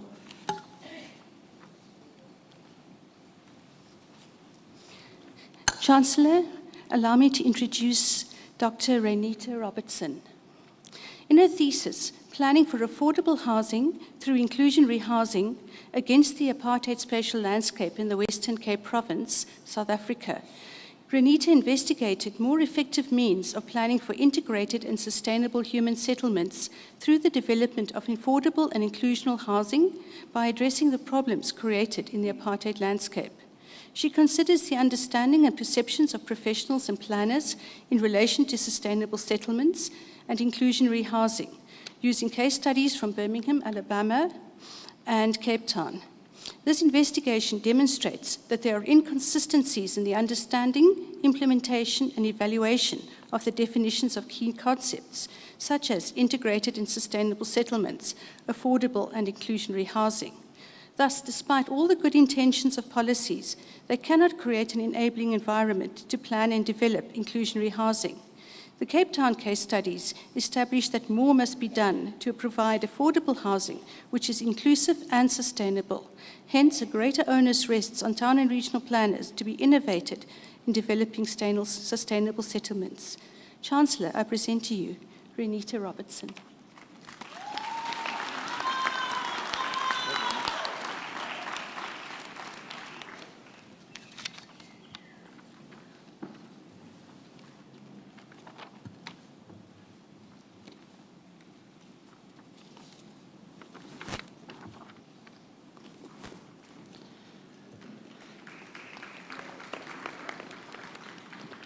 Doctor of Philosophy with specialization in astrophysics, Maurits Jacques Michael, with the title Origin of Pulsar Timing Noise, Possible Correlations Between Pulsar Spin-down Rates and Magnetospheric Processes. The promoter is Professor Piet Mankies.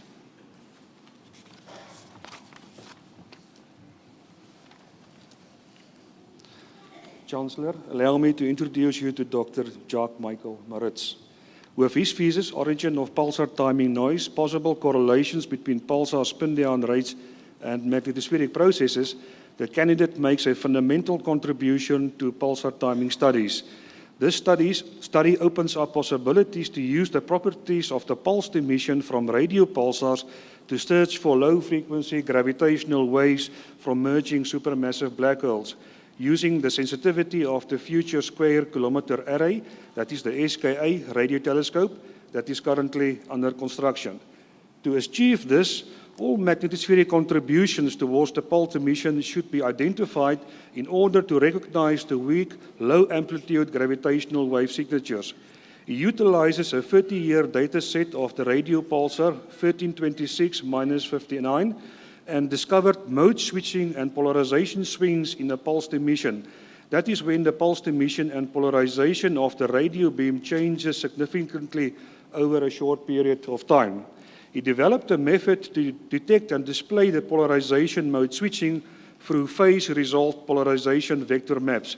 He further showed convincingly that both the mode switching and the 180-degree polarization swings can be explained by a viscous fossil gas disk surrounding the pulsar that intercepts and reflects the radio beam during a period when it is close to the pulsar. He also investigates how computer machine learning techniques can be utilized in the future to identify mode switching and polarization swings in pulsar data. This study will act as a roadmap for future pulsar timing studies in the SKA era. The candidate presented his results at several international conferences in Palermo, Italy, by invitation, and also several national conferences, with several peer-reviewed conference papers already published. Chancellor, I present to you Maurits Jacques Michael.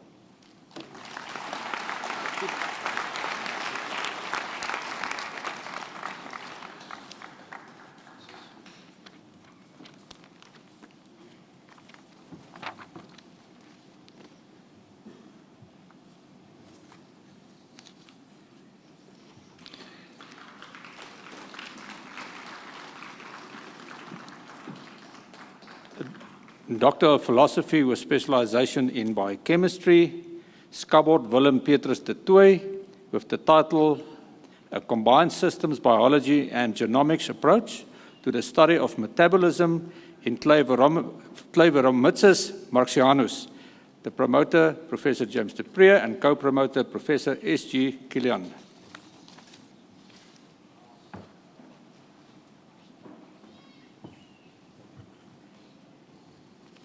Mr. Chancellor, allow me to introduce to you Dr.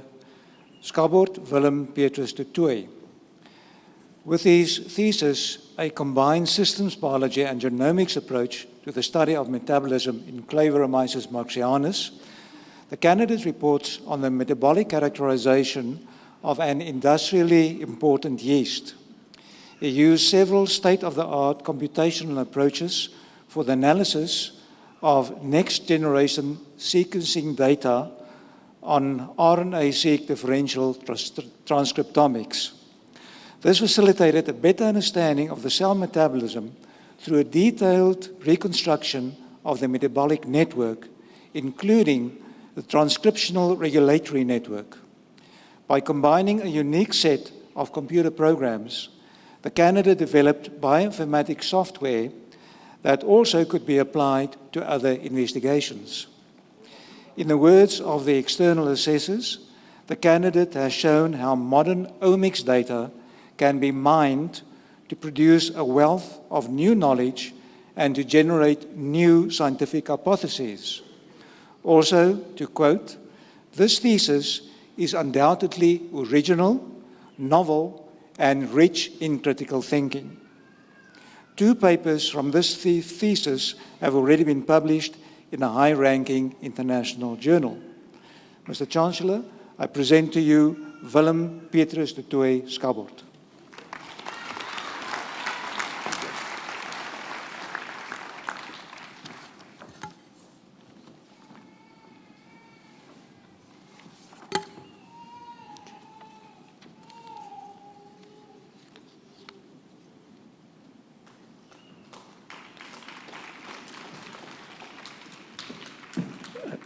Doctor of Philosophy with specialization in chemistry, Gostansky Roxanne, with the title Computational and Characterization Studies of Homogeneous and Heterogeneous tris beta decutonato complexes with catalytic applications. The promoter is Professor Jeanette Conradi, co-promoter Dr. E. Erasmus.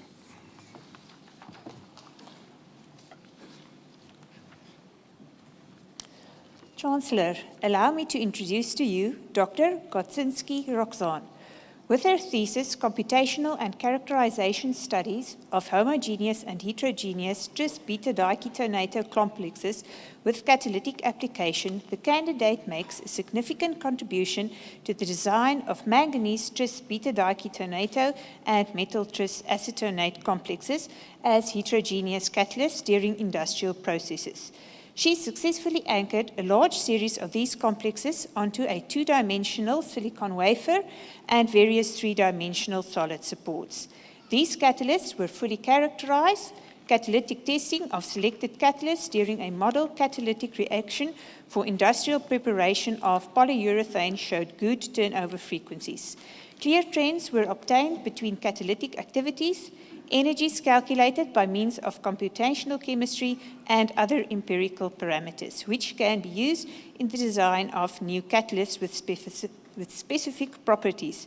Chancellor, I present to you Gostansky Roxanne.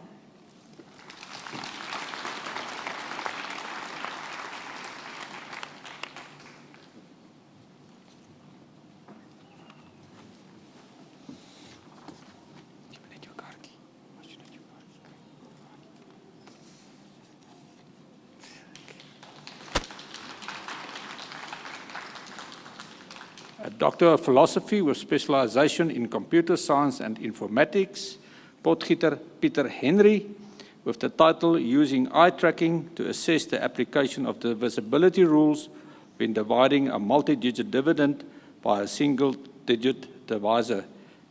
Promoter, Professor Pieter Blignout.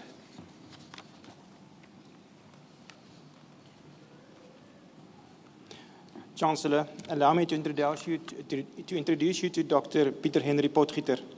In his thesis, Using Eye Tracking to Assess the Application of Divisibility Rules when Dividing a Multi-Digit Dividend by a Single-Digit Divisor, the candidate considers the merit and feasibility of using eye tracking to assess how well primary school learners understand and apply the divisibility rules.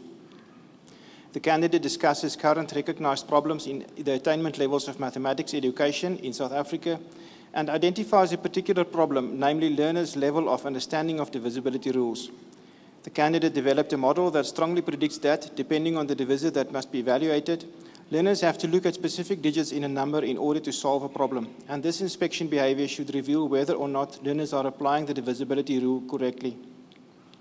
The candidate proved that eye tracking has the potential to provide an online objective measure of establishing whether children understand the underlying rules in a manner that cannot be revealed simply from test performance and verbal reports. Chancellor, I present to you Dr. Pieter Henry Potgieter.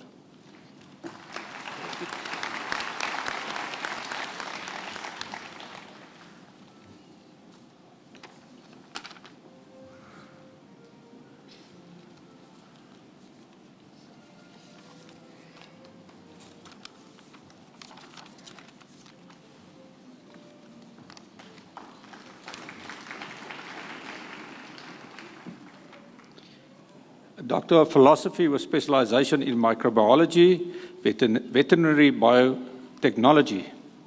Van der Westhuizen Wouter Andre with the title Expression of Avian Pathogenic E. coli Virulence Factors, ISS and HLYF, as potential subunit vaccines candidates.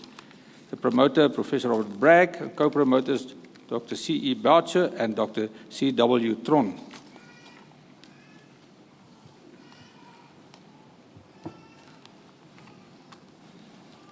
Mr. Chancellor, allow me to introduce Dr. Wouter van der Westhuizen. With his thesis, Expression of Avian Pathogenic E. coli, or APEC for short, Virulence Factors, ISS, and HLYF as potential subunit vaccine candidates, the candidate contributes to the effort for the control of bacterial diseases in poultry in the impending post-antibiotic era. With this contribution, he attempts to clone and express important virulence factors of avian pathogenic E. coli. The expression of the full-length ISS gene proved to be difficult, so he developed a truncated version of the gene which was easy to express. He demonstrated that this truncated gene could produce an immune response in chickens and that the antibodies produced reacted with the antigen from the full gene. The results of this investigation serve as an indication of the value of this type of intervention holds for the attempts to find a solution to the problem of preventing infections in poultry with avian pathogenic E. coli strains in a post-antibiotic era. There's been 5 peer-reviewed scientific articles from this work, and he has already presented at 3 international conferences. Chancellor, I present to you Wouter van der Westhuizen.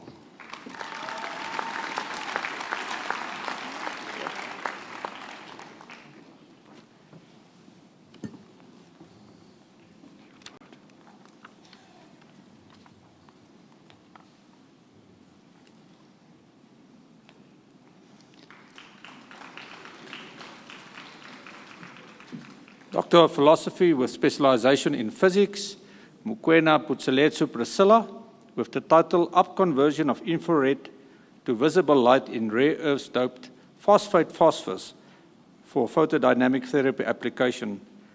Promoter is Professor Martin Netaborwa, co-promoter Professor Hendrik Swart.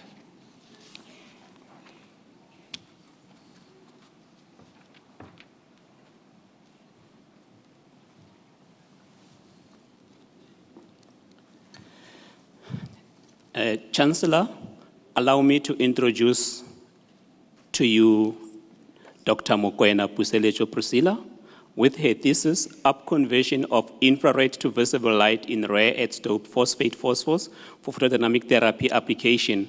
The candidate makes a contribution to the application of biocompatible light-emitting nanomaterials in the treatment of cancer. With this contribution, she attempts to demonstrate that upconverted red emission from ytterbium and erbium co-activated phosphate host lattice have sufficient energy to generate reactive oxygen species that are capable of destroying tumors of MCF7 cells by multifunctional mechanisms. The results of this investigation serves as an indication of the value this type of intervention holds for the attempt to find permanent and painless treatments for cancer. She has presented her data at local and international conferences, published 2 articles in internationally accredited journals, and has won numerous awards for the best presentation and best publications at the South African Institute of Physics conferences. Chancellor, I present to you Dr. Mokoena Putseletso Priscilla.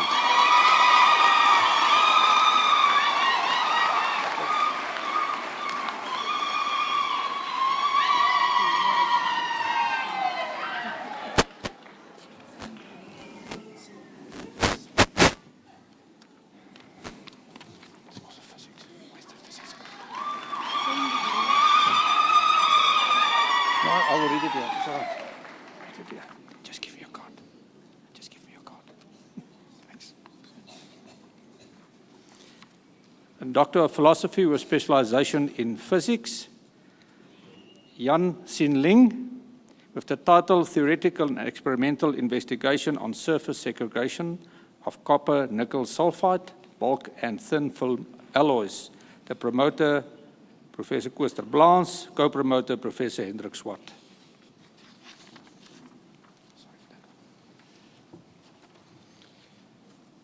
Chancellor, allow me to introduce you to Doctorate Sing Ling Yang. The candidate made a value contribution to the solid-state physics. He systematically investigated surface segregation in nickel-copper bulk crystals and nickel-copper thin film alloys by modeling the segregation process theoretically and also measuring it experimentally. He determined the segregation parameters for copper and sulfur segregation for a ternary nickel-copper sulfur alloy. He also performed a series of experiments to investigate the size effect of thin films and its influence on surface segregation. For these investigations, he developed a new method to determine the interdiffusion parameters using AES depth profiling. The new method can characterize depth resolution of diffusion length with a depth resolution of a few nanometers. He used this method to characterize the sputtering introduced surface roughness and also showed that the different gases and sputtering energies strongly affects the depth resolution. This research has already resulted in 6 articles in international top-rated scientific journals, with 3 more publications under review, 3 contributions on international and 3 national conferences. Sing Ling Yang also obtained the Best Publication Award and the Best Poster Publication Award from the South African Institute of Physics. Chancellor, if I may add, this is really a top prize in physics if you can get the Best Publication Award. Chancellor, I present to you Yang Sing Liang.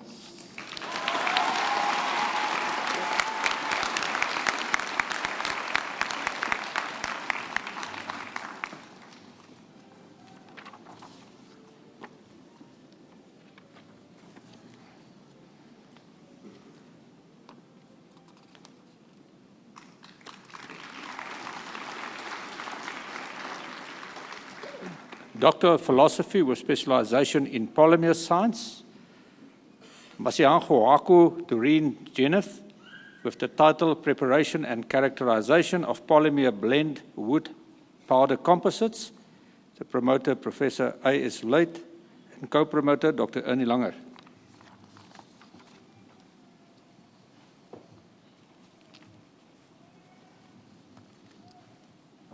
Chancellor, with a thesis, Preparation and Characterization of Polymer Blend Wood Powder Composites, Masiango Doreen Kenneth makes a contribution to the field of polymer composites. She compared the use of polypropylene and maleic anhydride grafted polypropylene blended with different polyethylenes as polymer matrices. And she used cheap and environmentally friendly wood powder as a filler. The morphologies of the different blend composites, as well as the effect of the filler content on the properties of the polymer blend composites, was studied by using a variety of characterization techniques. There were small differences between the properties of polypropylene and the maleic anhydride grafted polypropylene, but the interaction between the maleic anhydride grafted polypropylene and the wood powder had a significant influence on the properties of these composites. This influence was observed especially during an in-depth investigation of the melting and crystallization behavior of the respective components in the different blend composites. The candidate published 5 papers in international journals from her research, and the results of her work will contribute towards finding solutions for the worldwide problem, or actually challenge, of plastic waste. I present to you Dr. Masiango Doreen Kenneth.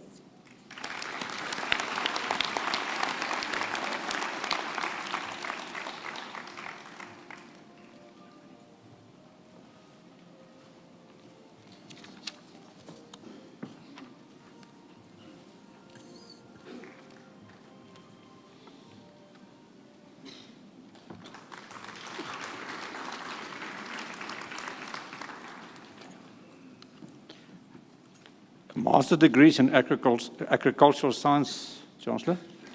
A Master of Disaster Management, Kaleni J.S.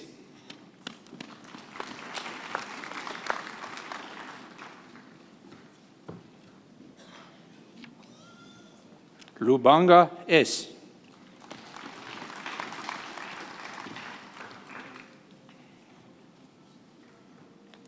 Nanholo A.I.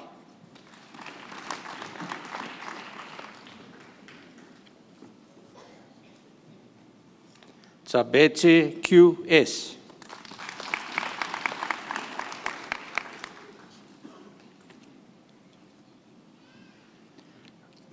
Master of Environmental Management, Mdluli H.T.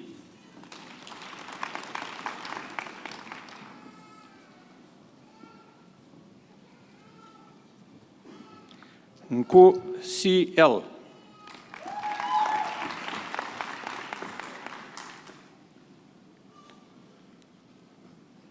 Panswa A.O.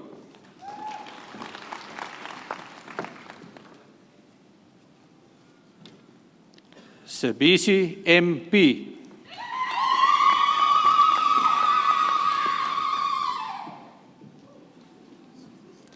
Sitole A.N.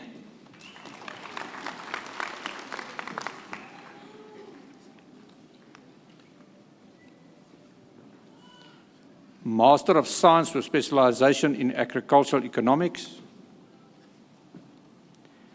Nkua P.G.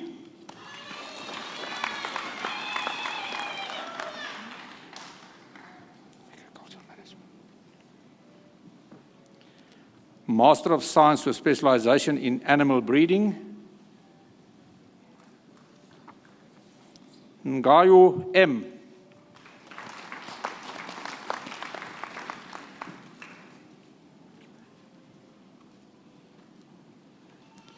Master of Sustainable Agriculture, Khotsa K.V.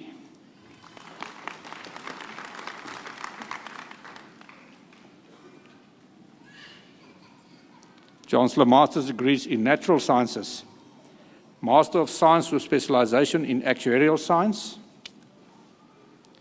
Skeltema J.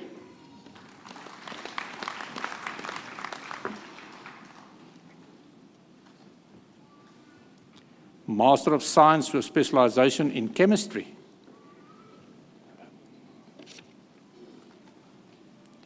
Tawana T.N.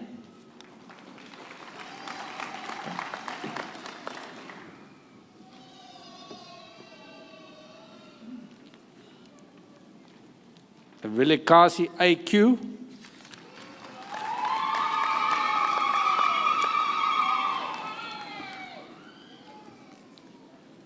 A Master of Science with specialization in Forensic Genetics,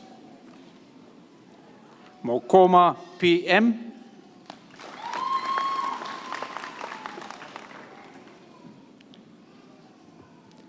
Master of Science with specialization in Geohydrology,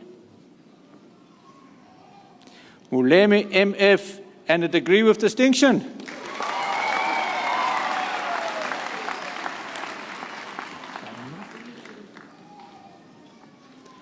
Mpelwane A. Congratulations.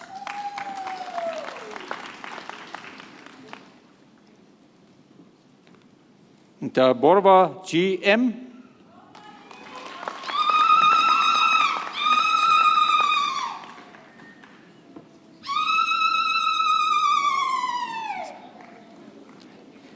Master of Science with specialization in Geology, Leshluenya P.B.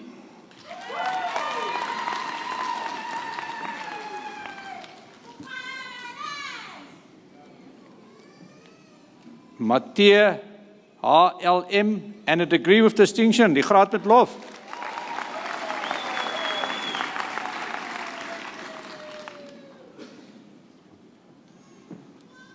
A Master of Science with specialization in Microbial Biotechnology, Mslandu CM and a degree with distinction.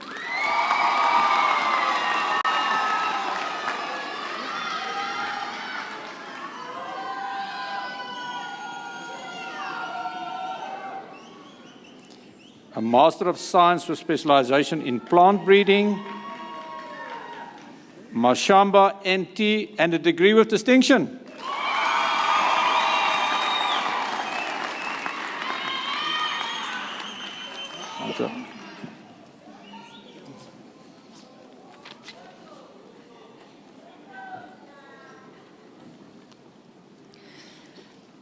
I now call upon the Acting Dean of the Faculty of the Humanities, Professor Hudson, to present the candidates in her faculty.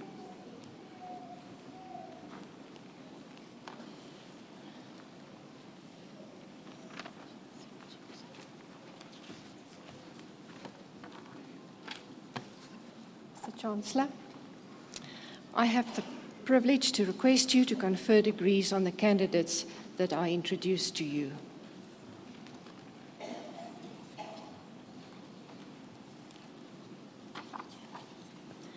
Doctor of Philosophy in Music,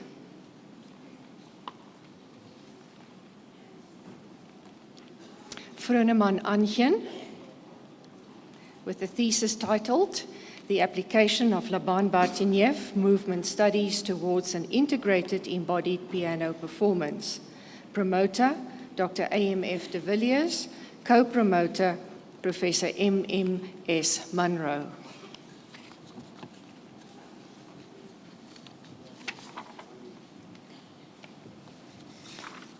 Chancellor, please allow me to introduce you to Dr. Anjen Vroneman. With his thesis, The Application of Laban Bartenieff Movement Studies Towards an Integrated Embodied Piano Performance, the candidate makes a valuable contribution to piano performance practices from both somatic and embodied perspectives. Besides clarifying the nature of piano performances and contextualizing bodily movement in a performance process, she conducted an empirical investigation into the influence of Laban Bartenieff movement studies on the performance abilities of undergraduate piano performance students. The thick descriptions generated from multiple case studies, data analysis, and triangulations revealed improvements within specific musical and bodily movement parameters related to LBMS intervention. Through this research, the candidate has demonstrated the importance of somatic work within piano performance settings. She convincingly argues for the use of LBMS towards enhancing technical functionality as well as serving expressive musical intent. More importantly, the identified emerging themes in this study demonstrate how LBMS may facilitate the integration of the physical, mental, and expressive aspects of performance that could possibly enhance the embodied nature of piano performance. Chancellor, I present to you Dr. Vroneman Anjen.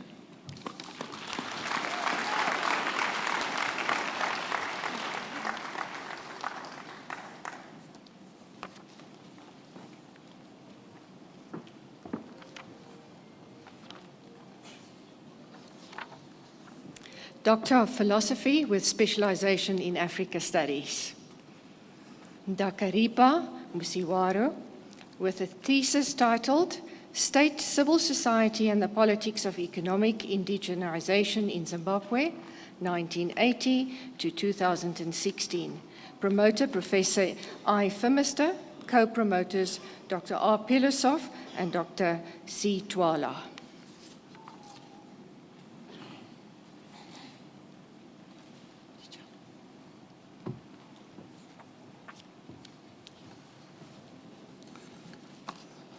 Chancellor, allow me to introduce to you Dr. Ndakaripa Musiwaro.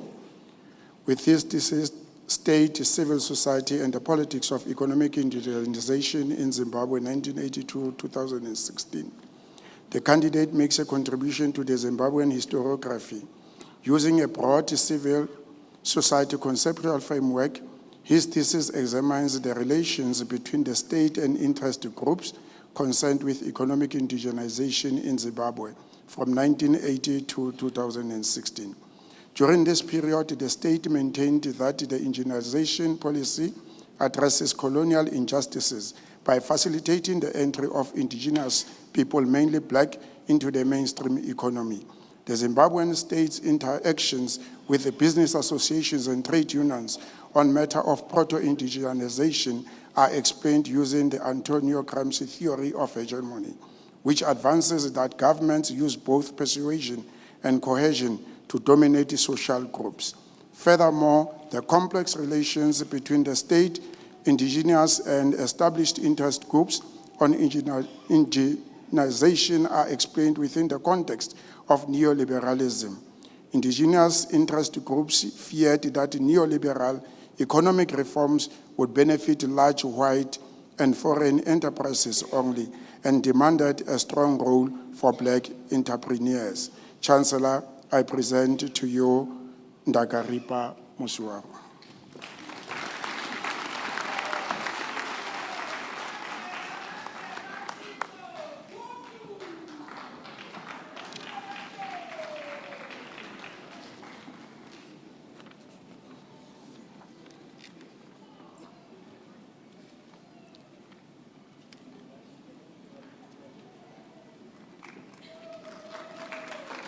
Doctor of Philosophy with specialization in Communication Science.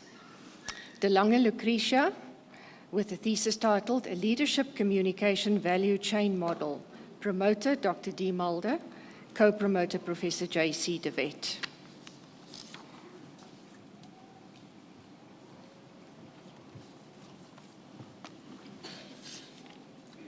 Chancellor, allow me to introduce Lucretia de Lange. With her thesis, A Leadership Communication Value Chain Model, the promovendus made a valuable contribution to the previously neglected field of leadership communication. In this study, emphasis was placed on understanding leadership communication from an existentialist perspective, as this entails a constructive interpersonal relationship between leader and follower. It was evident that the fields of leadership and communication largely existed separate from each other. With the proposed leadership communication value chain model, the worlds of business and communication are brought closer together to indicate how effective leadership communication should be applied to impact the organizational bottom line. Both external examiners commended her on the quality of this thesis. She has already read 5 conference papers at national and international conferences, has 2 articles published in peer-reviewed academic journals, and has submitted another 1 article on data related to this research. Chancellor, it's an honor to present to you Dr. Lucretia de Lange.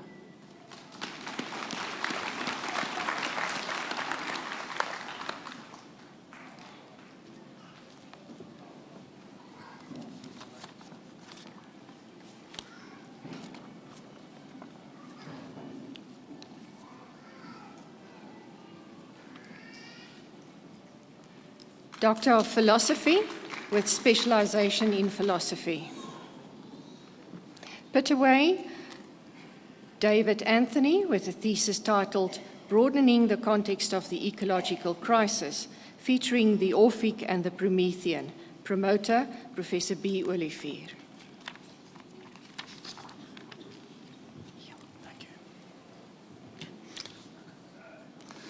Chancellor, allow me to introduce you to Dr. David Anthony Pittaway.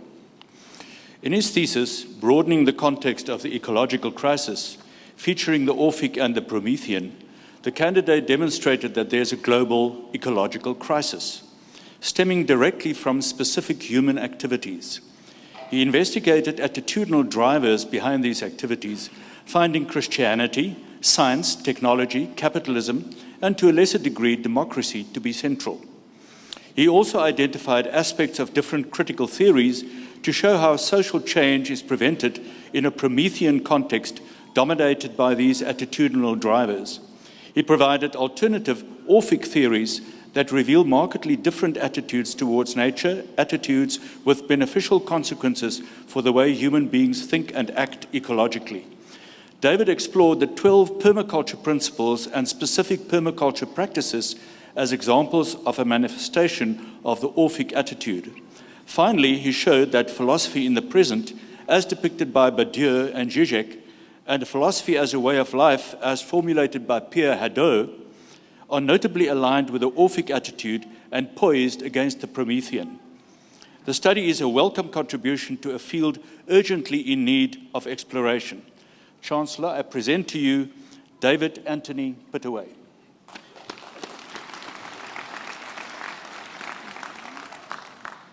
Where do I go down?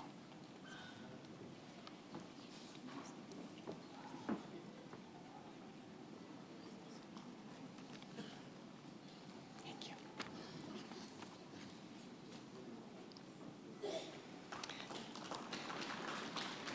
Doctor of Philosophy with specialization in political science.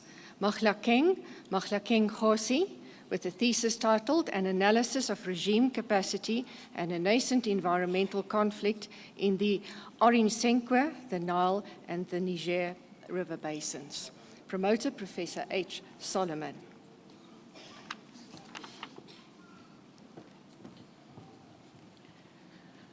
Mr. Chancellor, allow me to introduce you to Dr. Mahlakeng Khosi Mahlakeng.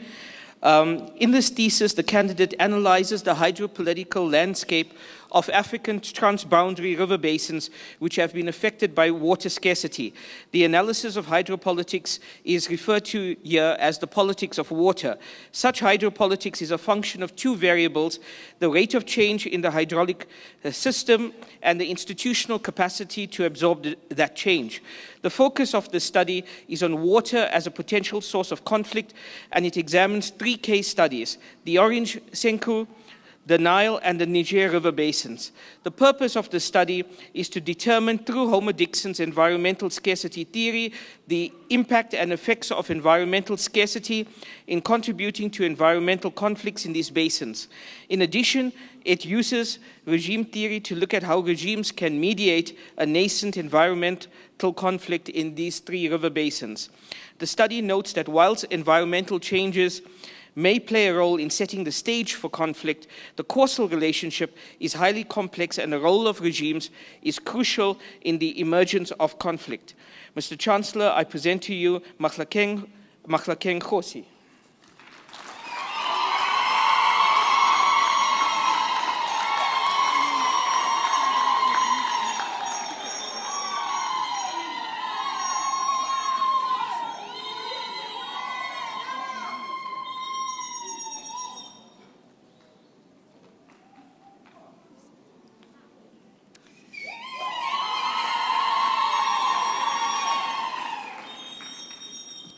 Doctor of Philosophy with specialization in psychology.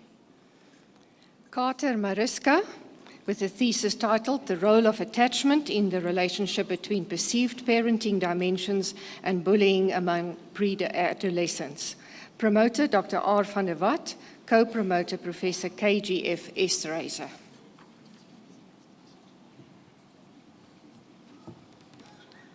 Mr. Chancellor, allow me to introduce to you Dr. Randus Mariska Carter. With a thesis, The Role of Attachment in the Relationship Between Perceived Parenting Dimensions and Bullying Among Pre-Adolescents, the candidate makes a contribution to the field of pre-adolescent bullying. There is limited research investigating the interaction between parenting behaviors and the parent-child attachment relationship in the emergence of bullying behaviors.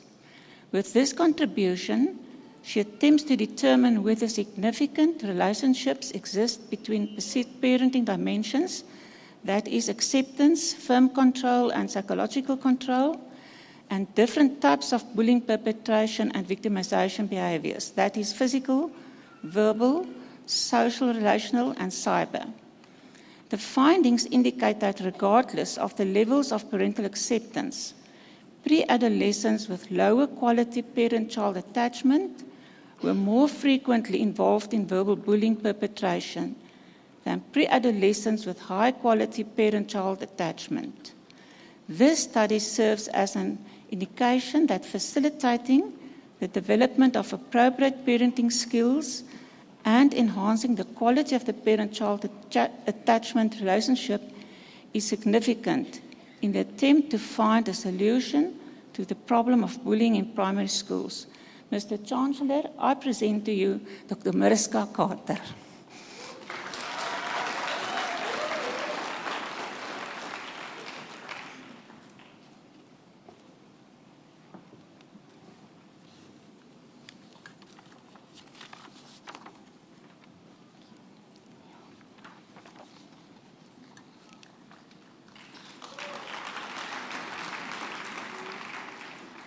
Doctor of Philosophy with specialization in psychology, Coetzee Engela Elizabeth, with a thesis titled John Wayne Gacy, A Psychobiography of the Clown Killer. Promoter, Professor J.P. Fushia.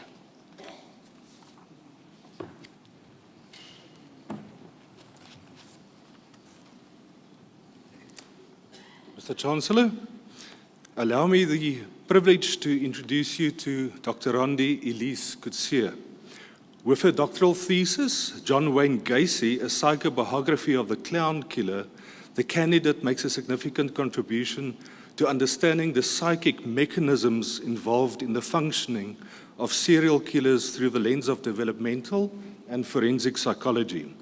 The psychosocial developmental trajectory of the renowned serial killer John Wayne Gacy, known as the Killer Clown, and C, the further development of academic psychobiographical design and methodology within the international arena of psychohistorical research.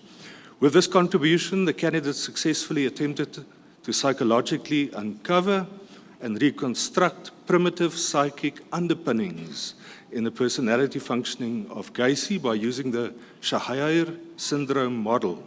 In addition, the candidate used psychosocial developmental theory and psychosocial historical matrix to illuminate the trajectory regarding the personality development of Gacy as serial killer. The findings of the study illustrate the role that psychological mechanisms such as a sense of omnipotence, sadistic fantasies, ritualized performance, dehumanization, and symbiotic merger played in the psychic functioning of Gacy. Furthermore, the findings indicate the significant role that traumatic life events and ego maladaptations played in predisposing and precipitating Gacy's development into that of a serial killer. Overall, the findings of this longitudinal life history case study serve as an indication of the significant value and relevance that psychobiographical developmental trajectory studies play in better understanding the psychic functioning of serial killers within psychosocial and the historical contexts. Mr. Chancellor, allow me to present to you Dr. Elise Coetzee.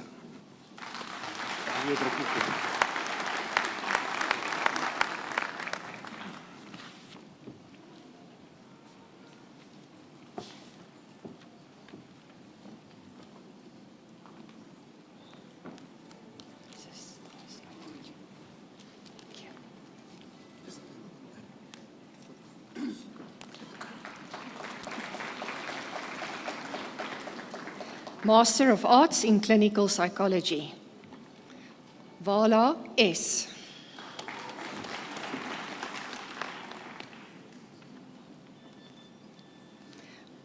Master of Arts in Fine Arts, Spannenberg, F.E.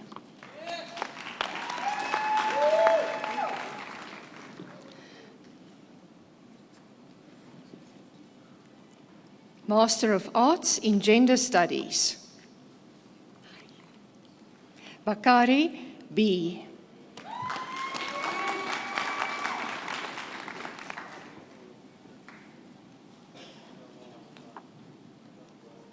Musawazi A.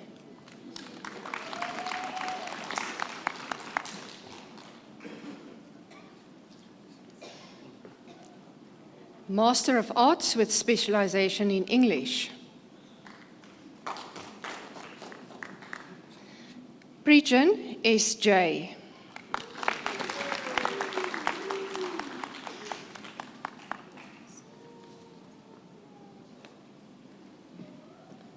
Master of Governance and Political Transformation, Tichabe B.D.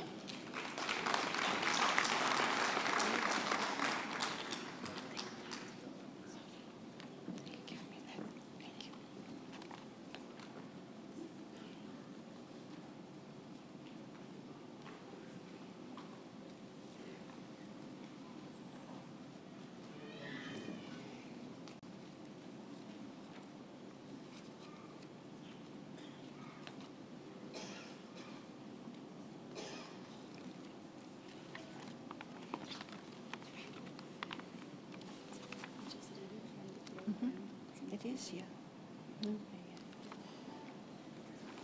Ngube, BD.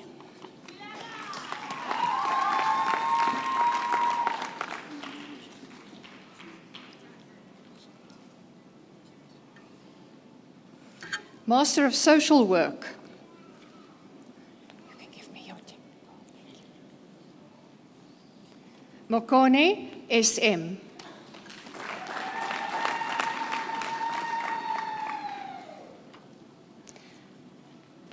Molefi, LGB.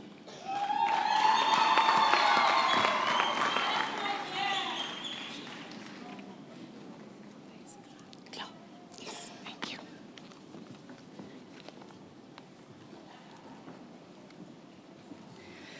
Chancellor, allow me to introduce to you a lost and found graduate from the Faculty of Economic and Management Sciences with a Master's of Administration, Dr. Sito Ala.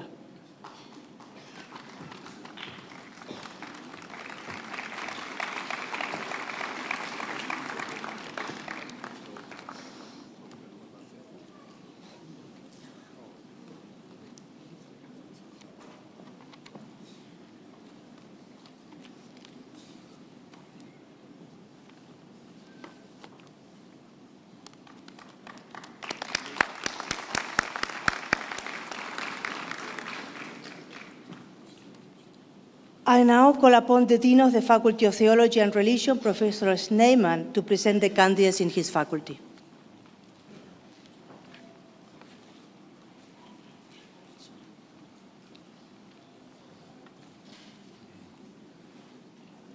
Mr. Chancellor, I have the privilege to request you to confer the following degrees on the candidates I shall introduce to you.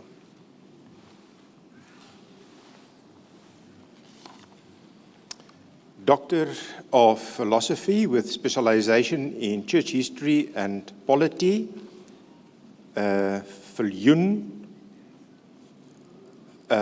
Antoni Philippus, with a thesis title Die rol van die NG Kerk in Sonop Christelike Tehuis 1916 tot 2016, promotor Professor P.J. Strauss.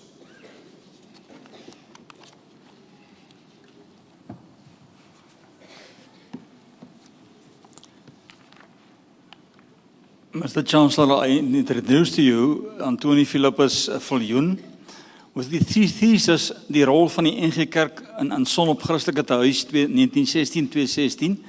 The candidate concentrates on a question and theme in which he has a strong interest. The history of Sonop Christelike Tehuis at the University of Pretoria as a residence under the auspices of the Dutch Reformed Church. From an impartial church historical point of view, we analyze the fact that the Dutch Reformed Church considered it necessary to establish a men's residence such as Sonop.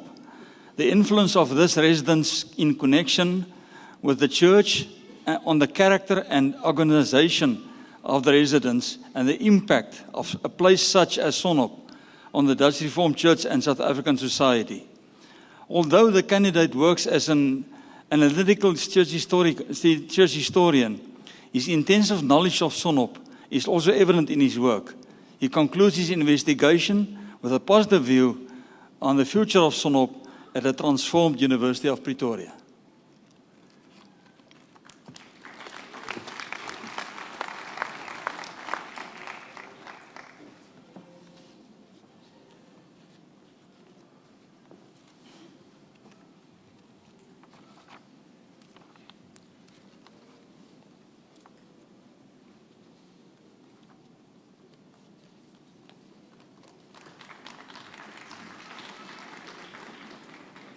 Doctor of Philosophy with specialization in Practical Theology, the candidate, Schoeman Sarel Jacobus, with a thesis titled The Formation of Lived Faith in Children, a Partnership Between Congregation and Home. The promoter, Professor W.J. Schoeman.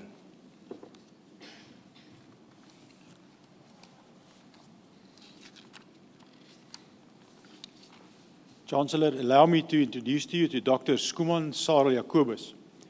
With his thesis, The Formation of Lived Faith in Children, a partnership between congregation and home, the candidate makes a contribution towards a more practice-orientated understanding of the relationship between congregation and parent in the effective formation of a lived faith in their young. With his contribution, he attempts to explain by means of a qualitative analysis using focus group interviews in 3 diverse congregations, a model to discern the challenges of this partnership. It appears that parents are, as a rule, not included in the plans and activities that congregation launch for their young. The results of this investigation invite a creative imagination to be unlocked if parents and their congregation should re-establish this symbiotic relationship. The proposed intervention model encourages a conversation concerning family ministry, the strategies for faith formation within a congregation, and the commitment to an active partnership between both. Chancellor, I present to you Skuman Sarel Jacobus.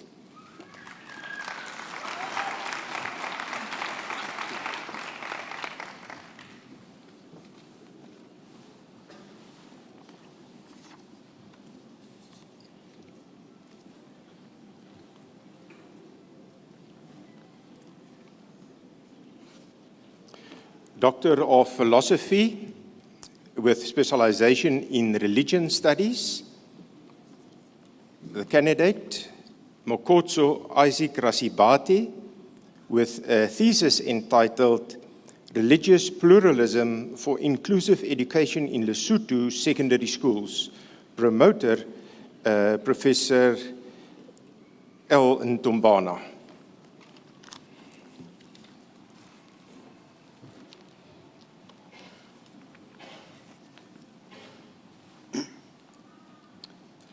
Mukotso Isaac Rasebate, thesis entitled Religious Pluralism for Inclusive Education in Lesotho Secondary Schools. The candidate utilized empirical, qualitative phenomenology to determine reasons for the continued exclusive provision of Christian religious education in Lesotho secondary schools, irrespective of compelling circumstances for pluralistic religious education in Lesotho. These include the candidate's argument that Lesotho is a co-signed on a number of international declarations, conventions, and recommendations that advocates for the promotion of inclusive education. Furthermore, Lesotho is no longer a homogeneous country and is therefore obliged as a democratic state to espouse liberal knowledge, which includes pluralistic religious education. The study made a huge contribution since it has brought the attention of scholars and policymakers that the importance of religious pluralism as a tool to promote inclusive education policies and programs. The study has also identified factors that hampered the successful implementation of religious pluralism, including people's misconceptions about inclusive education, the paternalistic approach to religious education, and general religious education illiteracy observed in the country. Mr. Chancellor, may I present to you Dr. Isaac Rasebate Mokotso.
Good afternoon again, ladies and gentlemen. Today is the 7th of December, and over the last 2 weeks, I've been exposed to the distinction between December and December. And I've come to understand that December is the 12th month of the year, but December is a spirit. December is the time when people in the southern hemisphere get the sense that the relaxation is about to happen and that relaxation will be enjoyed. As the procession walked in this afternoon, I was walking behind the Vice-Chancellor and Professor Liz Lange, and I made a mistake by acknowledging that this is the final graduation session for the year. And Professor Lange immediately turned back and said that, but you're only coming to this one this afternoon, and we've done 3 without you. Now, that it pleases me that she scolded me the way she did, because I then referred to the Vice-Chancellor. I'm not going to say which university he was referring to, but he had informed me previously that there's a university where they are lucky to see the Chancellor once for graduation in a year. And here I am, I've done 95% of the graduations, and I'm still scolded for missing 3.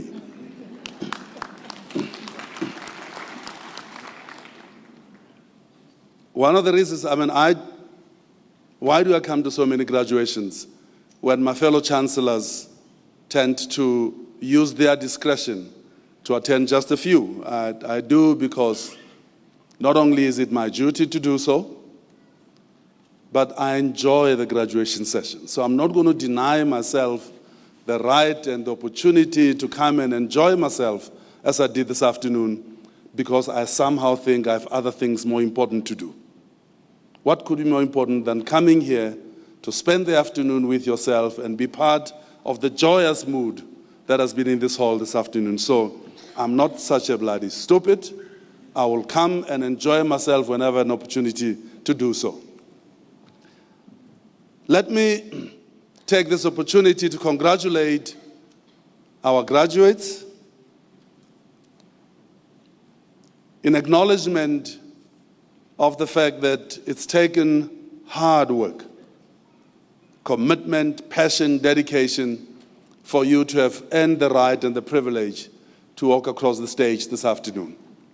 You deserve all of that, and collectively I'm going to ask everybody in here to give you a deserved round of applause.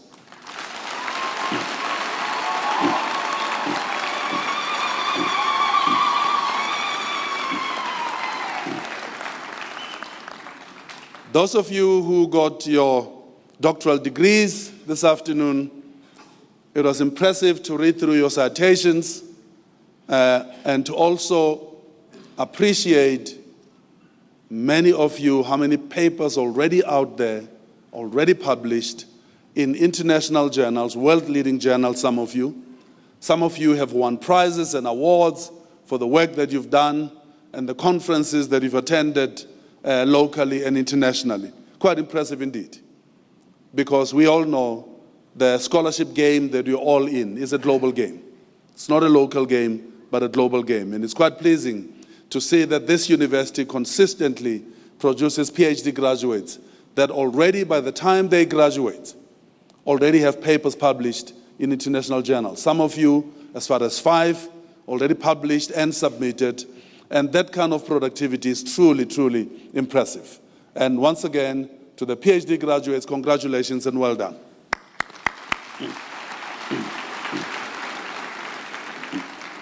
Equally impressive how young some of you look. I'm not going to assume that you are young simply because you look young, but some of you look particularly young. And I studied, my postgraduate studies were completed in the US. And we know that in the US, pretty much the average graduation age is 26. And so when one sees some of you looking as young as you look, I'm particularly impressed, and I do hope that young as you start your post-PhD work, you will remain in the fields of scholarship and research for many, many years to come. So congratulations to you all.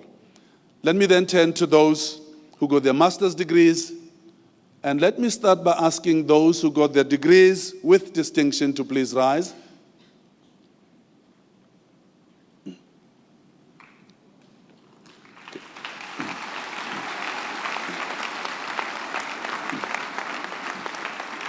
Now, can you please remain standing? All those who got their master's degrees with distinctions. Now, even though the number is not as large as when you do undergraduate graduations, when the numbers are generally, of graduating students are generally larger, it continues to amaze me that the trend that is becoming permanent, that I've observed in the 7 years that I've fulfilled this role as the Chancellor of the university. 7 years ago, when I first arrived here, when you got to this part where I would ask them to rise, there would be easily 80% white, 80% male.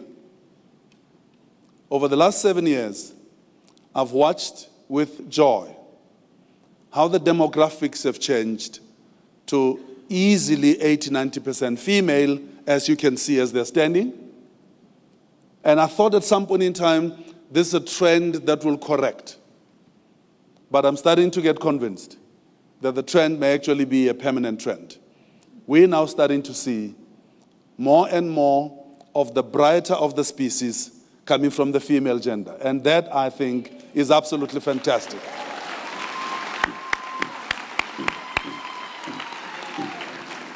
And to the sole representative of my side of the species, it's appreciated, sir. And I was told that you must be well looked after and you're going to be well looked after. Thank you very much. Please be seated. You did the hard work. You were in the labs for many hours. You were in the libraries. You sat in front of your computers and laptops and iPads for many hours. And for that, you've been acknowledged and congratulated today. But you'll be the first to remind us that it was not only you who made the sacrifices and the contributions to get to where you are today. Let me first ask you for it to be your turn now, to rise and remain standing, and firstly acknowledge those who taught you, who trained you, who prepared you to ultimately be able to walk across the stage this afternoon. Only some of them are represented in this hall today. And it is those who taught you in the final stages of your training, and they're sitting with you for the PhD graduates. Some of them are sitting in front of you in this beautifully colorful robes, and others are sitting on the stage. I'm now going to ask you to rise and to say thank you to them, but go back to those who taught you from grade 1. Remember them as well. Those who taught you in kindergarten and those who held your hand and taught you A, B, C, D, E. Or as Jacob Zuma once said, A, B, C, D, E. Can you please rise and say congratulations to all those who taught you throughout your schooling life.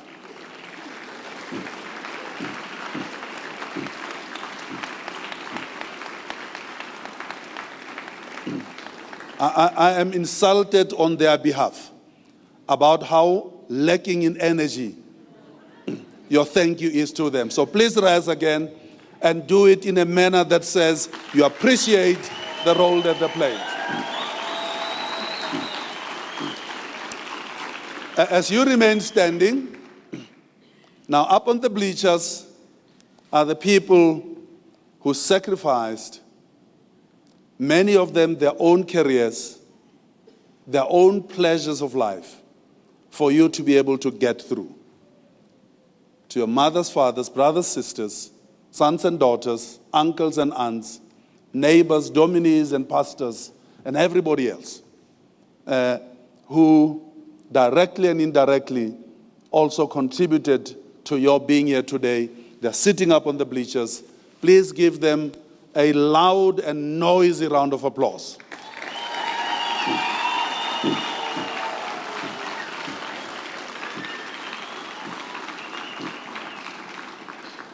That's why I like those undergraduate graduations better than this one, because they make real noise when we get to this point. You already think you're too educated to make noise. Shame on you. Thank you very much. Please be seated. Ladies and gentlemen, as we draw it to a close, let me come back to the platform here and add to the words of congratulations to the recipient of the Chancellor's Medal and the recipients of the honorary doctorates today. Let me say, as the Vice-Chancellor remarked during a quick luncheon that we had today, that bestowing on anybody a Chancellor's Medal or an honorary degree, doctorate or otherwise, is one of the highest honors that a university bestows upon anybody. And so, to the recipients today, this university is delighted in its wisdom to identify you as the ones who are deserving of this honor that has been bestowed upon you. Professor Holloway, all the way from Florida, it truly is a pleasure and a privilege for you to have said yes when the university came calling, to say we acknowledge your work, we acknowledge the transformative contributions that you've made, and we as an institution would like to show our appreciation of the quality of the work that you've done. And so is Dr. Botha, and my sister from the Cape, my sister van die Kaap. And we say absolutely congratulations to you. But the Vice-Chancellor also reminds us that this is actually a two-way project. It is the institution acknowledging you and your contributions, but the institution deciding that it associates itself with your values, the values that made you deserving of this honor. This institution wants to associate itself with. But equally, the institution believes that by you accepting the honor from the institution, you equally declare that you associate yourself with this institution and its own values. And the relationship that starts today, we hope, is a relationship that will continue to inform us as an institution and yourselves as you continue to do the transformative work that you do. Congratulations to you all.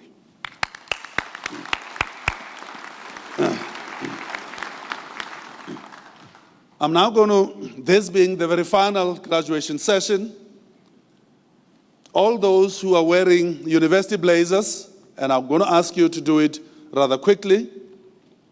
You are wearing them because you're officials of this university who have in one form or another been involved in making this graduation season, going back to the graduation sessions in June, as successful as they've been. I'm going to ask all of you to rather quickly please come to the front. Please come to the front. I'm looking at you wearing blazers. I don't know why you're still seated.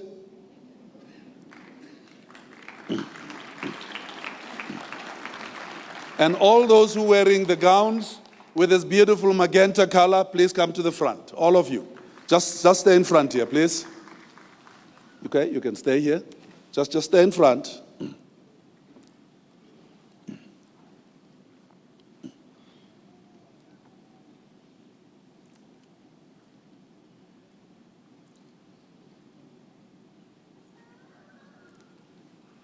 And the registrars, can you please rise as well? Ladies and gentlemen, I think my 7th year it is now.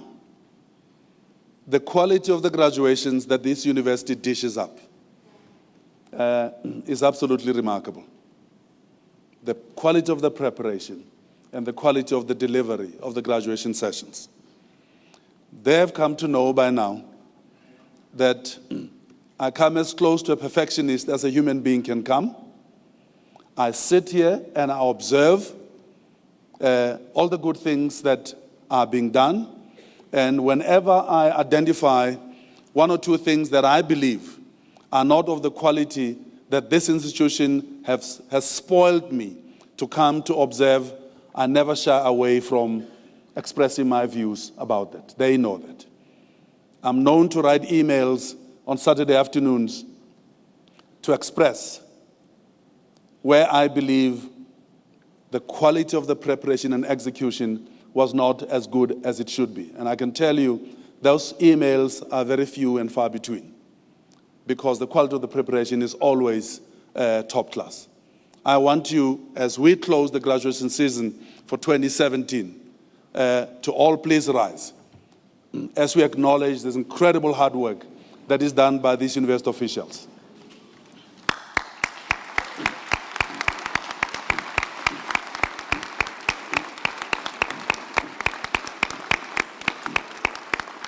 Thank you very much. Please be seated and you can go back.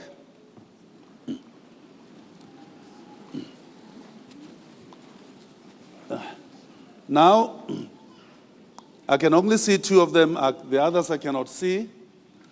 The ensemble that always dutifully fulfills its duty and plays its part. I'm going to ask you to also rise and be acknowledged for your dedication to and the contribution that you make to the quality of these graduations.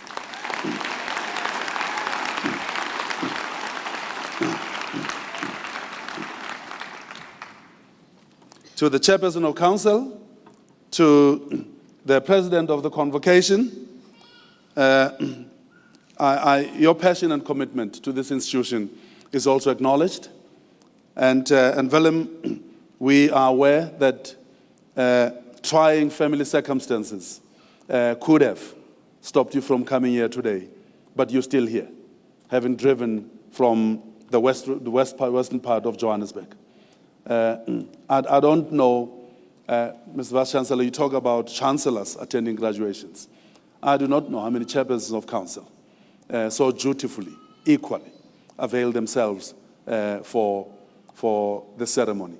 And Willem, it is truly, truly appreciated, the sacrifices that you make. And today in particular, it is humbling to see how committed you are to this institution. Thank you, sir. The Vice-Chancellor and your team, the deans and everybody else, and the acting deans and those who read the citations here today, highly appreciated. I'm going to conclude by recognizing two people that I'm sure by now you think I have forgotten about. And that is Lucy Sehloho, who started us out with a rendition of a piece by Joy, those of you who know the group that sings that song, Paradise Road. And our guest speaker today, Dr. Suleiman.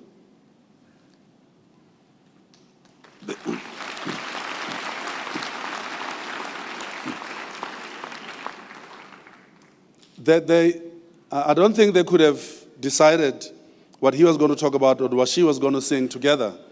But I was inspired by your message, Dr. Suleiman, that technical training is important.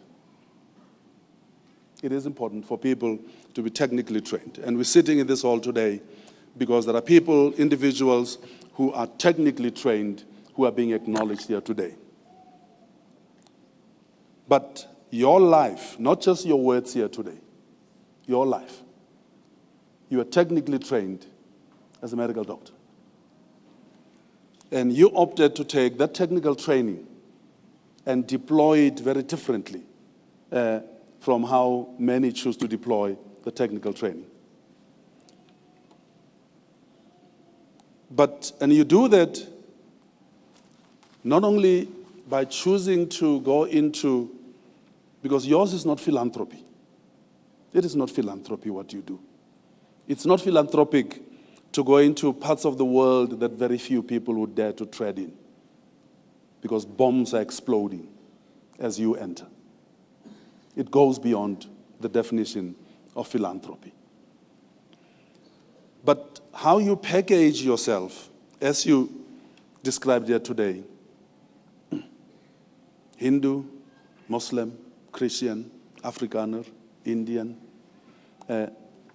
So you define, you continue to define your understanding of your role and your mission in a very collectivized way, in a very inclusive way. And that, to me, before one gets to what you actually do, what Gift of the Givers actually does, one is inspired by who you are and who you continue to be and who you choose to be that with. You're an amazing human being, a remarkable South African. And today you say to us, I'm going now to your words today, you say technical training is important. But even more important is the heart, the guts, and your spirituality. And that if you take this and combine them with technical training, you're creating a very potent force that's unstoppable, because you are unstoppable, say. Let me come to Lucy Sutlo now. She sings this piece out of joy. And there's a line in that piece that says, paradise is closing away. Many South Africans have this uncomfortable feeling that their paradise that Nelson Mandela led them into is beginning to fade away, is beginning to close away. But people like you keep on pushing that door open. You are a remarkable human being, a remarkable South African. And I'm going to ask us to please rise and acknowledge this remarkable human being.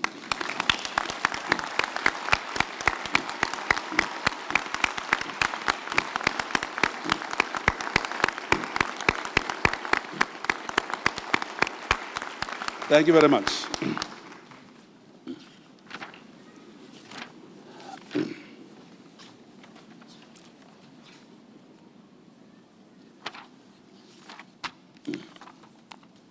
With those words, ladies and gentlemen, this concludes the proceedings for this afternoon. The university takes pleasure in inviting you for refreshments in the EXR Hall to the east of this venue. Dr. Matela Tomvium, accompanied by the Graduation Instrumental Ensemble, under direction of Juanita Erasmus Alt, will shortly lead us in the singing of the national anthem. After that, you are requested to remain standing while the congregation is dissolved and until the main and academic processions leave the hall. Shall we please rise?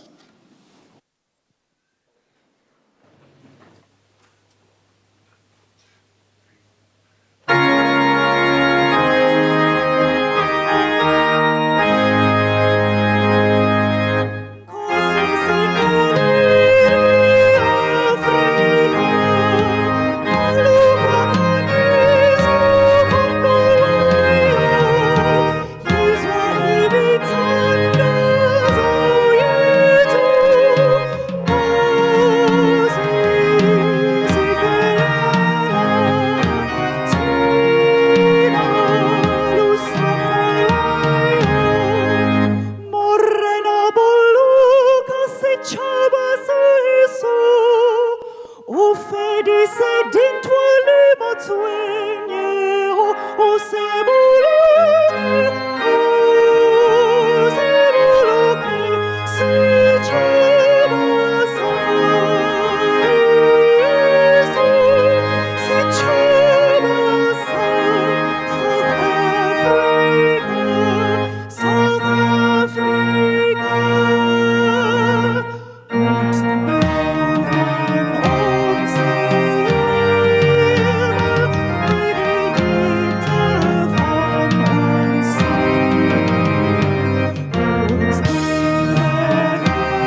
By virtue of the power vested in me as Chancellor, I hereby dissolve this congregation of the University of the Free State.